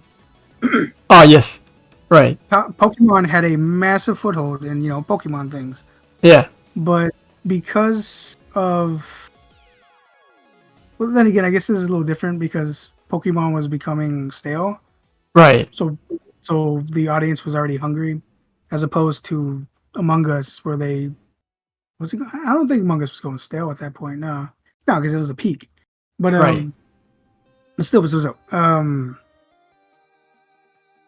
you would think that at least some of these other these public, what are they called, social deductive games, would have at least blown up a little more, but none of them did. Yeah, that's true. None of them really ever did, even at its peak, even after Among Us. Well, then again, I guess that just has more to do with the fact that it died down. But yeah. During games, these games existed before Among Us blew up, and none of them blew up on their own because I guess they just didn't fit that. I don't even know what to call that. When the guy says, we tell the customers, we show, what is it? What's the saying? I don't. We show. We show. We show. I'm gonna butcher this. It's like we show what the customer wants. The customer doesn't know what they want. We tell them what they want, kind of thing. I think that's the saying. Okay, okay. Maybe I might be getting that saying wrong, but that might not even be it. But basically, it's saying once you find that mode, there's a saying, I can't remember that saying, but once you find that mode, it fits really well. But Mm, these other social deduction games just didn't like fit that mode. mm, But Among Us did, and that's why it suddenly blew up. So that's why I have more confidence in the game itself. And I right, don't like giving it. I don't like saying COVID was the reason why it was successful. right. It helped, but I think Because Among Us it was successful. diminishes the all of this the game's own merit, right? Is that Yeah, so? yeah, Is it? yeah. Right. Yeah, and I don't like that. I don't like diminishing a good game for being a good game and Mm, being like, oh, it was COVID, But to me, it's like, no, no, it wasn't just COVID. COVID helped, but it also helped a lot of other games. But true. even if, even through that, Among Us blew up because it was a good game. Uh, I think it was just a coincidence that it helped as well. Right, right. Had because there's no real way for us to prove that had Among Us came out in any other way. So let's say the pandemic never happened. There's no way for us to prove if the pandemic had never happened and then the same thing happened where 6 months dead, then the guy found it during whatever years the pandemic would have been. Uh-huh. But the pandemic didn't happen. There's no way for us to say like, well, it Yeah. wouldn't have been successful. There isn't. Yeah. Yeah. So because of that, I'm like, well, I'd like giving the game for being a good game. I like saying it wasn't due to COVID. It was because it was a good game why it became so successful. That's great. I think that's admirable. Yeah, we should recognize the effort, right, the developers went through to develop the game. Great, that's great. Yeah. Um, But I'm also yeah, not gonna say that part of it is still luck. I'm not gonna say like it was just because it was a good game. It obviously had, I think you it's know, everything is a combination of factors, right? yeah, Yeah, like we can say that someone got lucky and had success, but that person maybe only got lucky because they have been trying it for like several years, right? So yeah, like in a sense they make their own luck, right? yeah. Yeah. Cool. So what do you have in mind for the next death I'm chat? gonna stick to what I was saying last time. Hopefully nothing else comes up because apparently the past 2 weeks have just been like hell.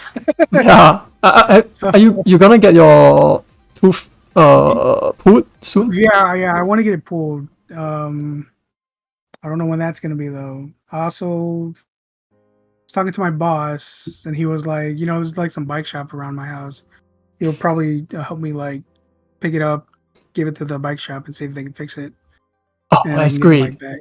Yeah, That's that'll help great. because it impacts him too because I don't have the bike. It takes me longer to get to work, which impacts Yeah. like time and whatnot, whatever. Yeah, small things, but it's still impactful. Plus, he's being nice and stuff. He's not a horrible boss. But he's not a bad boss, thankfully. Yeah. Well, in some ways he is, but not in In some ways. Okay. not in a personal way. He's got a good personality. Ah, I see. Right. Right. Yeah. I'll put it that way. Well, So yeah, we yeah. focus on getting whatever I can fixed, and then also at the same time, now that I'm feeling good, I'm gonna actually try and work on the game and fix the things that I've been wanting to fix. Although I have, because I've been on a break from making the game for so long, I'm starting to feel the itch of another game starting No. to yeah, which is annoying because you know why? No. um, because I've had so much time to Yeah. not work at the game. You know the saying, "Left me with my thoughts." So, Right. Right. so it's left me with my thoughts of thinking about all these other kinds of mechanics and stuff. I think maybe you need to say no to your thoughts. Yeah, but they're so fun. Like you're like, oh, yeah, and a lot of them have been about cards, the card game, Yeah. and for like the 10th time I've remade that thing. And yeah, that's what's been hitting me because Medieval Dead mechanic changes, Owl of the Crown mechanic changes have been going through my head, and I'm like, I don't want to jump off another game.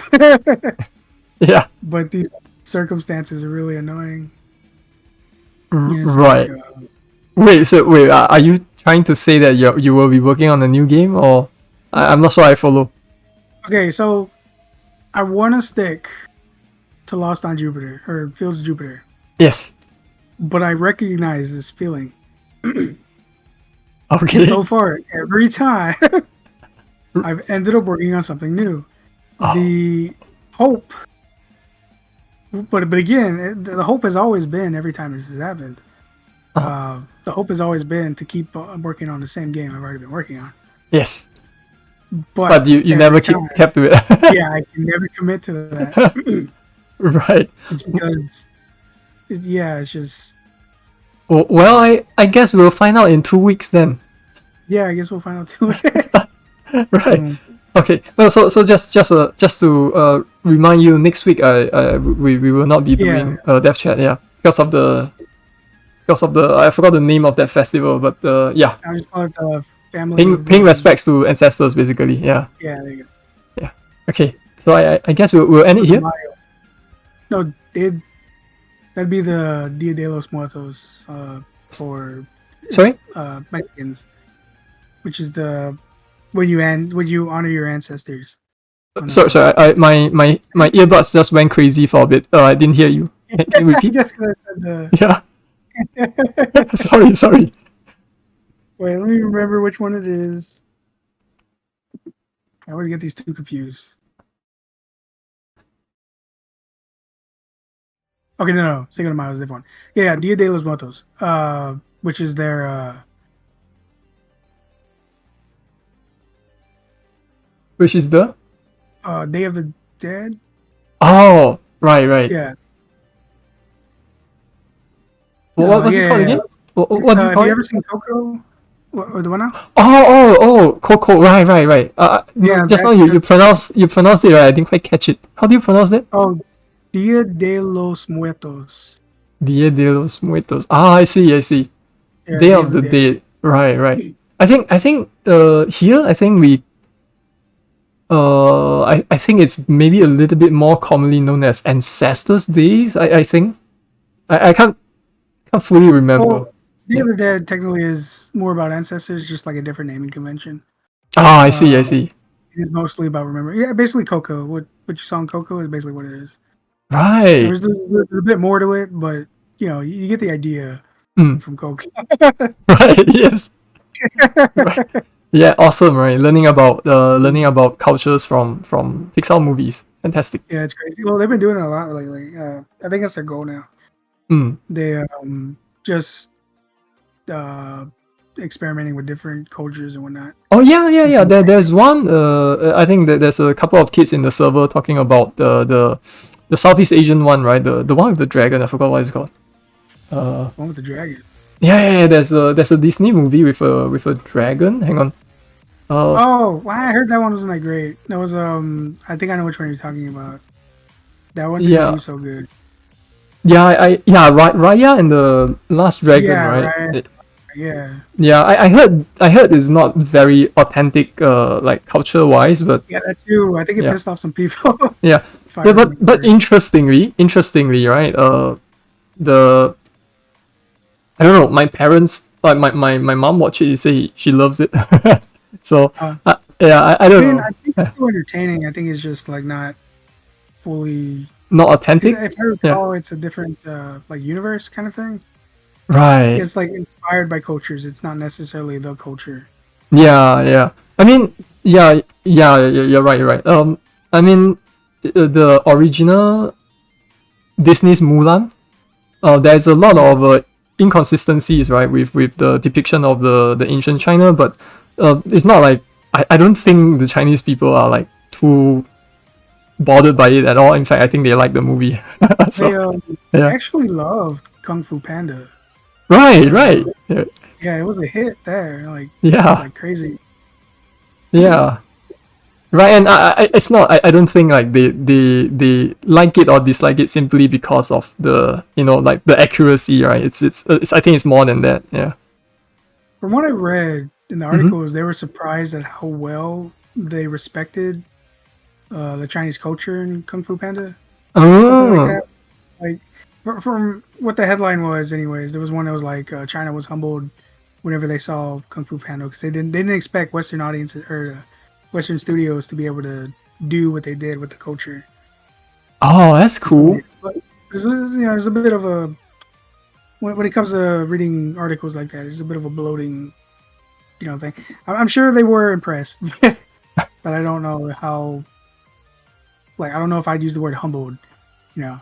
Right, right, But right. anyway, but I'm sure they were impressed by. They were surprised, I should say. Yeah. Right. Anyways, I should check out Kung Fu Panda then. I actually have not watched a single one. I probably should check it out. really, Yeah, so good. Really? Second one, the first one's great. Second one's the best. Third one's Huh. alright. And now there's a fourth one, but people are saying the fourth one's kind of eh. Oh, So the best one, my favorite is the second one. The third one though is still entertaining. I like right. I particularly like the villain's song in the third one. It's one of my favorite ones. The But villain, what? the villain's song, his theme Song. song. Oh, okay. Yeah. Right, right. Yeah. So if you do watch them, that's my opinion. I still recommend watching the third one and then the fourth one just to see like how it goes. Right. But I haven't seen the fourth one yet. But yeah, the first one's great. Second one's amazing. That one's third okay. one's alright. Yeah. And the fourth one I have to see to have a full opinion on it. There's also a show. There's a Netflix show, Yeah. and I did enjoy that one, but the animation isn't up to. Well, actually, there's two shows. Come to think of it, there's I forget what the actual original show was. There's a Kung Fu. The original show I actually really liked. I specifically liked the crocodiles. Those characters are great. But then there was a new show where he ends up meeting someone from England, another bear, Right. and they go to England and all this stuff. So like, there's the first show was all in China, and then the second show is about him going overseas. Wait, you're talking about the animated series of Kung Fu Panda? Yeah. There's an anime series. There's two of them. Oh, there's two. Oh, wow. Okay, Yeah. I didn't know that. Yeah, Wow. there's the first one. I think the first one was on Nickelodeon. I could be wrong on that. It might have been Disney, Right, right. which would make sense. It's Disney. Wait, But wait, Kung Fu Panda is not by Disney, right? are they? Yeah. Wait, are they? Shit. You know what? I don't think so. Hang on, let me check.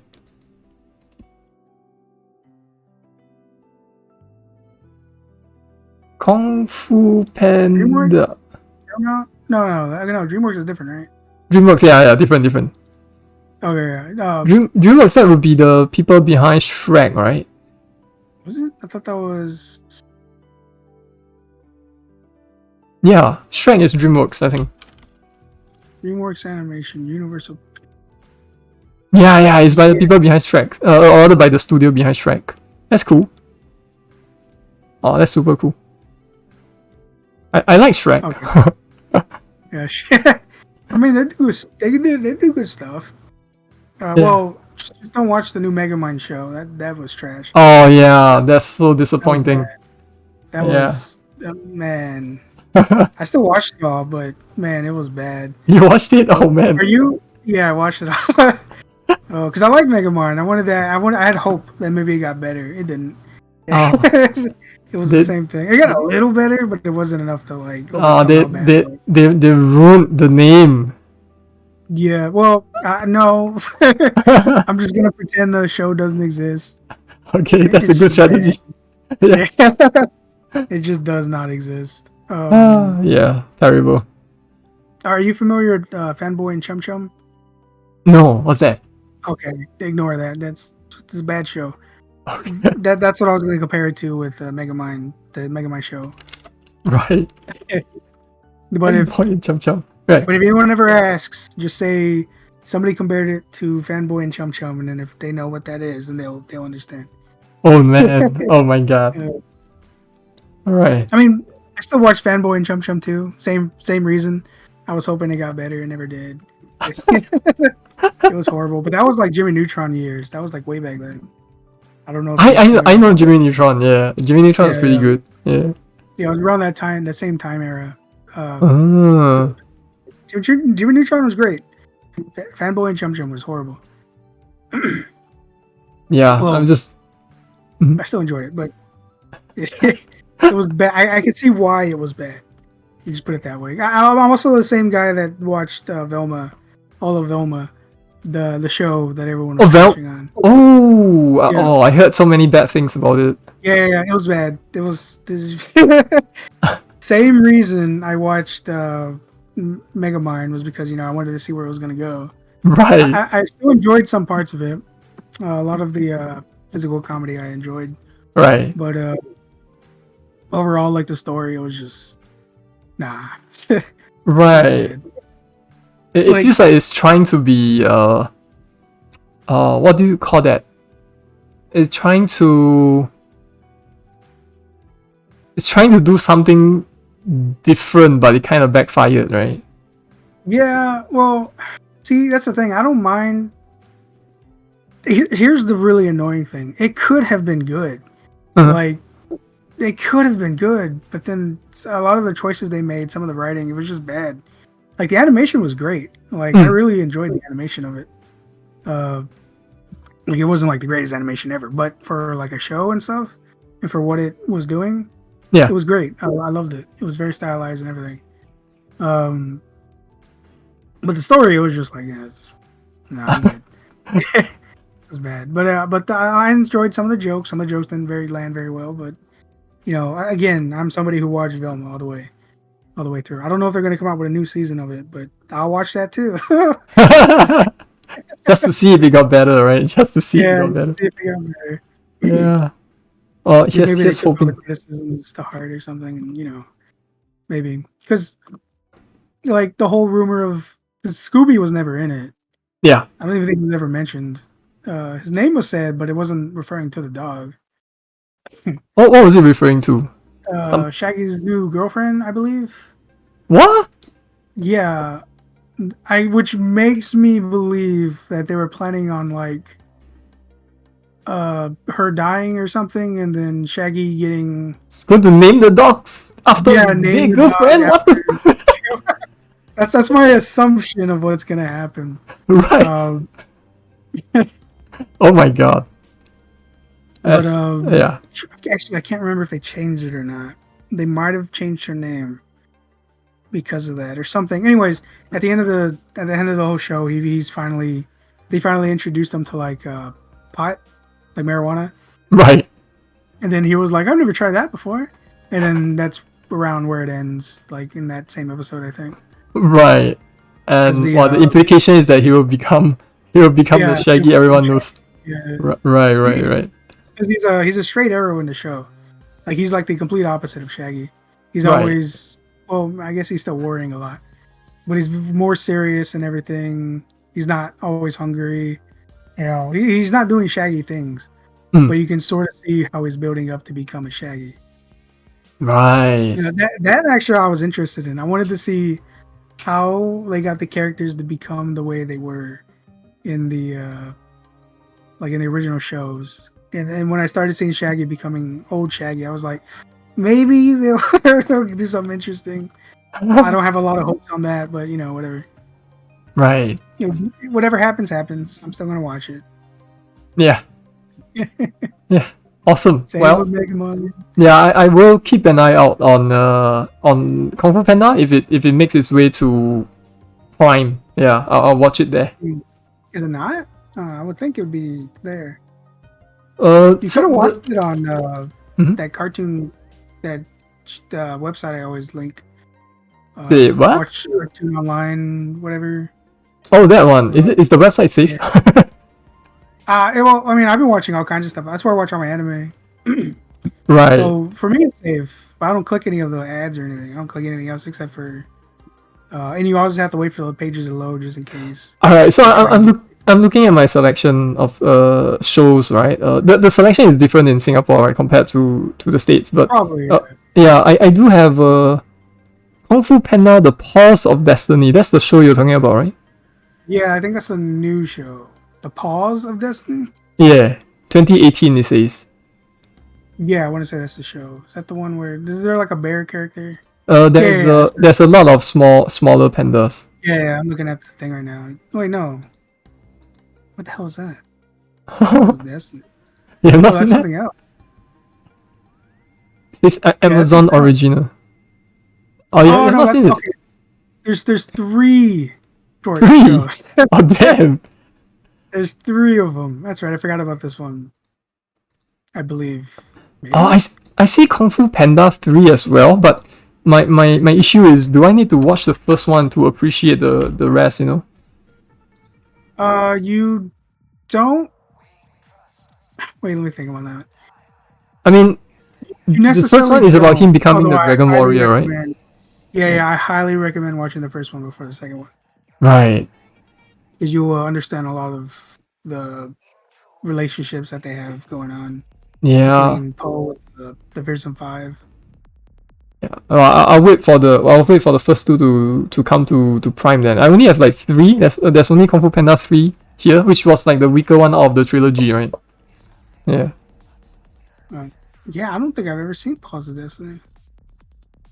Oh, I guess there's three of them. There was the. Let me just Kung Fu Panda show. No, they are all called Horse of what? Legends of Awesomeness. Legend of Awesomeness. Horse of Destiny. Okay. There's 4 CGI animated films, Kung Fu Panda.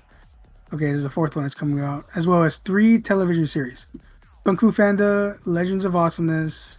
That's the original show. That's the good Right. one. That one had lasted for 5 years. Jeez. Wow. Yeah, 5 years. The Paws of Destiny, which was the Little Bears, Yeah. and then the Dragon Knight was the newer one. That's the Netflix one. Uh, So far, I've enjoyed everything Kung Fu Panda.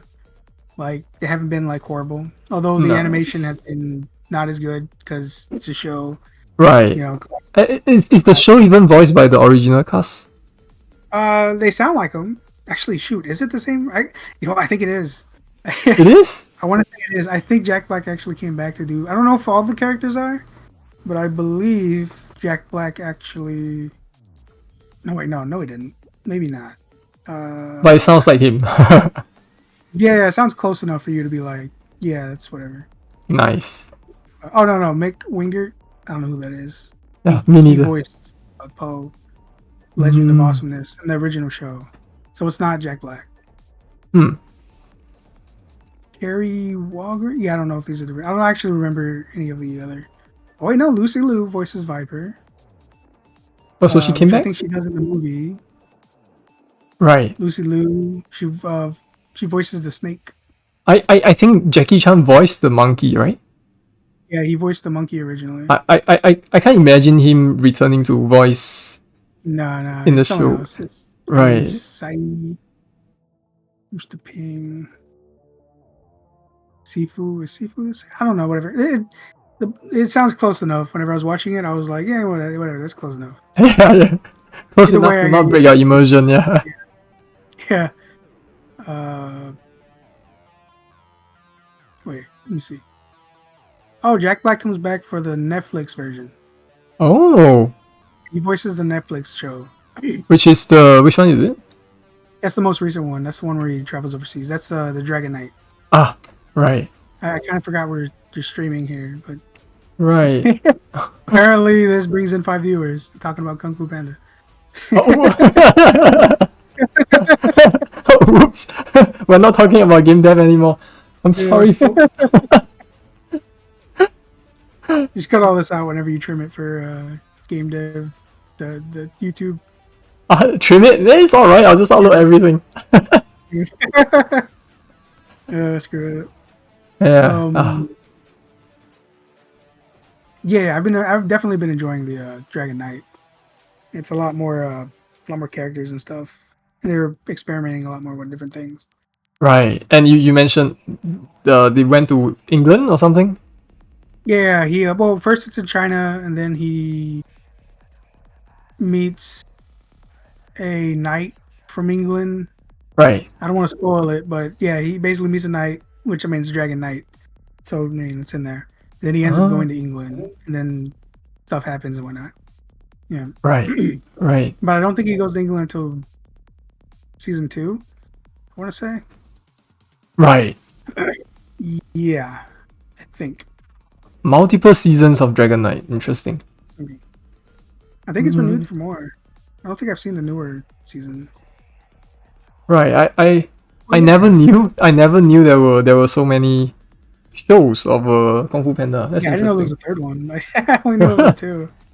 But so far everything's been good. I don't know if that other show will be good, but I can recommend all the Kung Fu Pandas movies and Dragon Knight and whatever the other show was.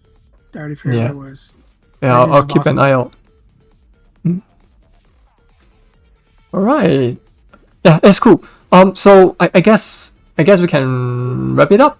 Hopefully, yeah. So my intention for the week after next, is to hopefully wrap up the stuff that I cannot talk about yet. I'm hoping to wrap up all of the administrative matters.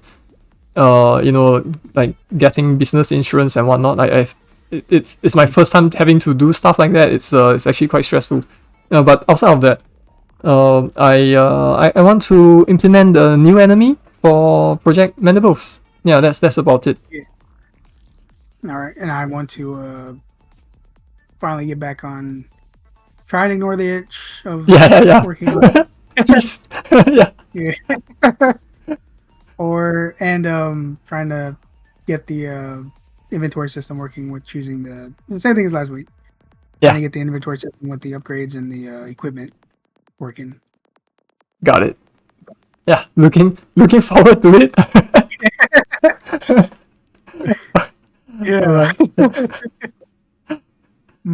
Okay. Yeah. Anyways, I'll see you 2 weeks from now then. Yeah.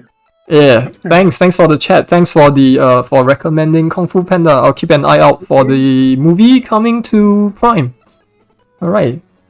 The first one, right? Yeah, because you haven't seen any of them. Yeah. Yeah, I haven't seen any a single one, so I want to start with the if first. It's on Prime now, I don't know if I don't know if it'll ever be on Prime. I think it will. I mean, the third one is on Prime. Oh, okay. Yeah, I guess they have to. Yeah, they're just missing the first two. Like, what the hell? Give me the first they'd like two. to do that.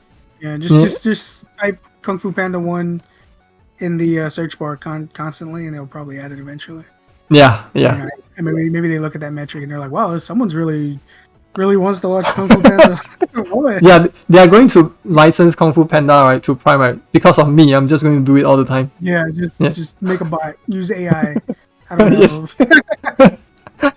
Yeah. What are they called? Shoot, I already forgot what they're called.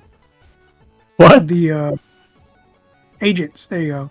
Agents. AI. Have you seen that stuff about that? AI agents? AI agents. What? It doesn't fully solve the problem because they still got to work on it. Right. But basically, what it is, it's an AI that iterates on itself. Well, some of them you can okay. But agent is basically you give it a task and it does that task. But if you give it a task to reiterate on another agent, it's like cyclical. Or are you talking about what the Jonas talk about? Yeah, that too. Yeah, one of those things. Right. Self-correcting, self-learning AI, right? Yeah. They're working on that kind of stuff. Yeah, that's insane. Yeah. Kung Fu Panda on? No. I was trying to see if it was on Tubi. So you're looking for something? I was looking to see where Kung Fu Panda is because I kind of want to watch it now. Whatever. If you've never seen Kung Fu Hustle, though, I recommend that. Kung Fu Hustle, yes. All of the Stephen Chow stuff. Yeah, I've watched them. I like his movies from the 90s. But Kung Fu Hustle is pretty great as well. Have you watched Shaolin Soccer? I don't know. I want to say yes. Yeah. If you like, oh, you have? Okay, then it's fine. Yeah, it's been a while. I remember watching that one. Yeah, I was gonna say if you like Kung Fu Hustle, you will definitely like Shaolin Soccer. That's the one where at the end everyone's like kicking cars around and stuff because everyone knows. Yeah. Everyone knows Kung Fu by the end. Yeah. Crazy. Yeah. Because I think that was the point of what he wanted, right? He wanted everybody to know kung fu. Yes, That it and makes he everyone wants to follow. spread the Kung Fu via playing soccer, right? You know. Yeah. Yeah, like to show. Yeah. Yeah. It's a funny show. Yeah. Came out I think like 20 years ago. It's crazy. So long. It's so old now. Oh, yeah, is it really 20 years old? Hmm? Pretty old for how I remember it looking really good. Yeah. I think it came out when I was in secondary school, so it's definitely at least 20 years old, I think. Yeah. Man, I Time typed flies, kung man. fu into I typed kung fu into Tubi, Uh-huh. and it's just so many knockoff titles. Like there's a clear Kung Fu Panda ripoff. A Uh-huh. few of them actually. What was it called? There's, yeah, this one right here is just Kung Fu Masters. Kung Fu Right. Animals. Yeah. There's this other one. Oh yeah. This one has like 5. Kung Fu Masters 3. Oh my god. Kung Fu Battle of the Zodiac. I think it's even more than that. Yeah. Yes. Got someone who's Kung Fu Bunny. Kung Fu Bunny. Kung Fu Masters of the Zodiac. Origins of the 12. 2. What? Why is the title so long? Because it's a continuation of all these other ones. So it's just Kung Fu Bunny, and then I guess it goes into Kung Fu Masters. Then Right. it goes to Kung Fu Masters of the Zodiac. Oh And my then this god. one is Kung Fu Masters of the Zodiac Origins of the 12. 2. So there's another one before this. Oh my god. Yeah. Yeah, and the Oh. Kung Fu movies go up to like 3, what I'm seeing here. So Kung Fu like each mov- one has like 3 episodes of its own. Oh my Yeah. goodness. Where are you searching up all this? Tubi? Tubi? TTUEI. Interesting. No, Tubi. Just 4 letters. TUEI. TUEI. Let me just type it. My mouth is a little dry right now, so I'm not saying it right. TUBI. I see. Yeah. Interesting. Yeah. Yeah. Well, thanks for the chat. Yeah. I don't know. No problem. See if I can find Kung Fu Panda. Are you trying to find it on Tubi? Kung Fu Masters of the Zodiac Origins of the 12 5. No, there's an 8. Oh my god, is it 12? It might be 12. It might go through all 12 of them.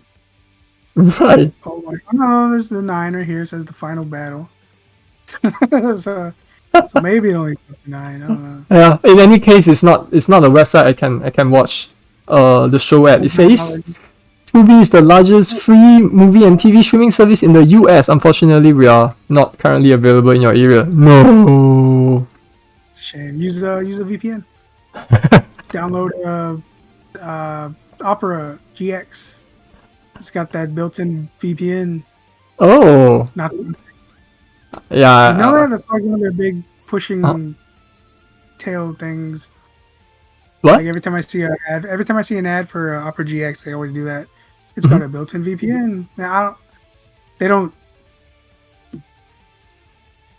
like talk about it a lot, but they always mention it. Built-in Every time I hear VPN. it, I'm like- Interesting. Yeah, and every time they say it, I'm like, well, that sounds like a big deal. Like Yeah. it's just free. You got VPN Nordic, whatever, trying to sell their thing, but apparently Opera GX is just free. Maybe, I don't know. I never really looked into it. I just know they have one. I guess I'll Yeah, I check think it out. It's I've cool. never used a VPN though, so let me know if you do. Right. Okay. Let If me know. I check it out, I'll let you know. Yeah. See if I can bypass the region lock. Yeah.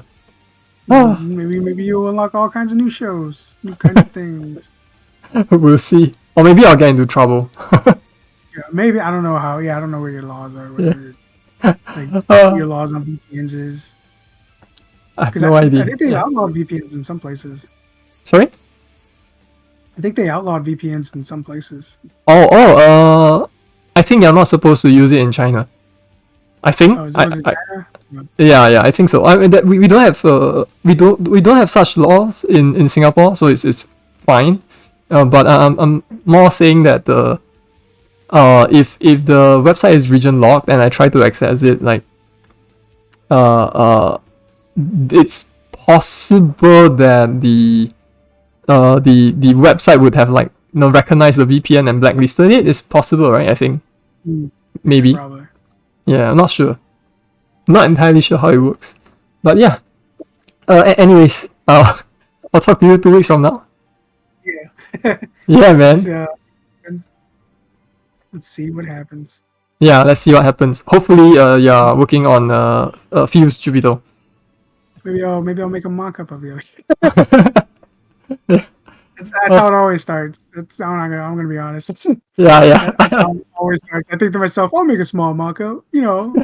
Yeah, I know. Just a small mock-up. Yeah. Won't take long. I won't be on working on it for that long. Yeah. Then I Yeah. end up spending a month. And end up with a whole new game. Yeah. Yeah. Yeah. Well, I will. We'll see then. I talk to you in 2 weeks time. What? Yeah. I don't like holding myself to things, so I'll just see what happens. Yeah. Whatever happens, happens. Yeah. Whatever happens, happens. Yeah. Just my process, I guess. Yeah. All right, man. See you. Bye. All right, have a good one. Have a good one, Chinny. Yeah. Have a good one, Devious. That was fun. Let's see. Sorry, we strayed we strayed from game dev to talking about Kung Fu Panda. I was not expecting that. But yes, I do like myself an animated show, right? And I'm actually looking forward to the new episodes of Invincible. Gonna have to watch that. I've been rewatching Batman the Animated Series as well. That's fantastic. Okay, let's see. Shall we rate someone? Let's rate someone.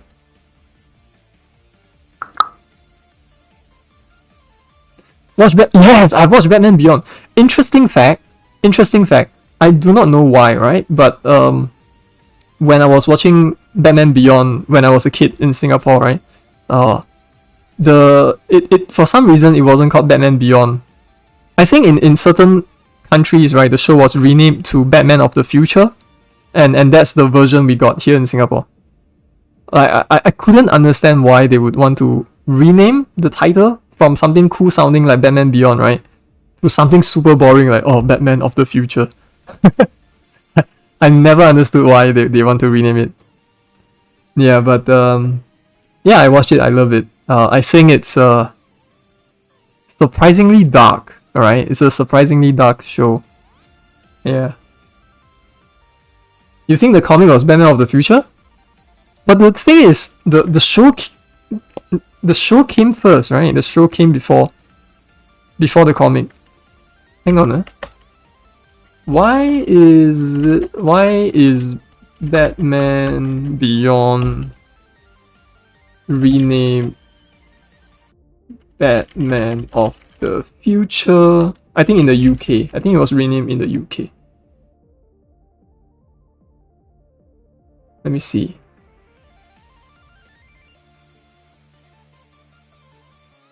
Oh. Alright, here it says Batman Beyond, known as Batman of the Future in Europe, Latin America, Australia, New Zealand, India, and also the Philippines. Did they say why? I don't get it. Yeah, there we go. Reddit. Don't know how reliable this place is for such information. Let's see.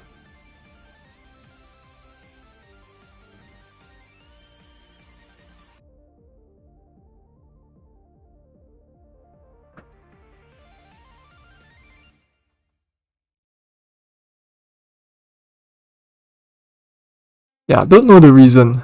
Interesting.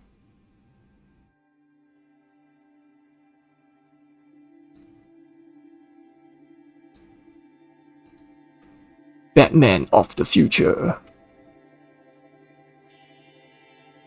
Yeah, anyway, I love the show. You know, old Bruce. Okay.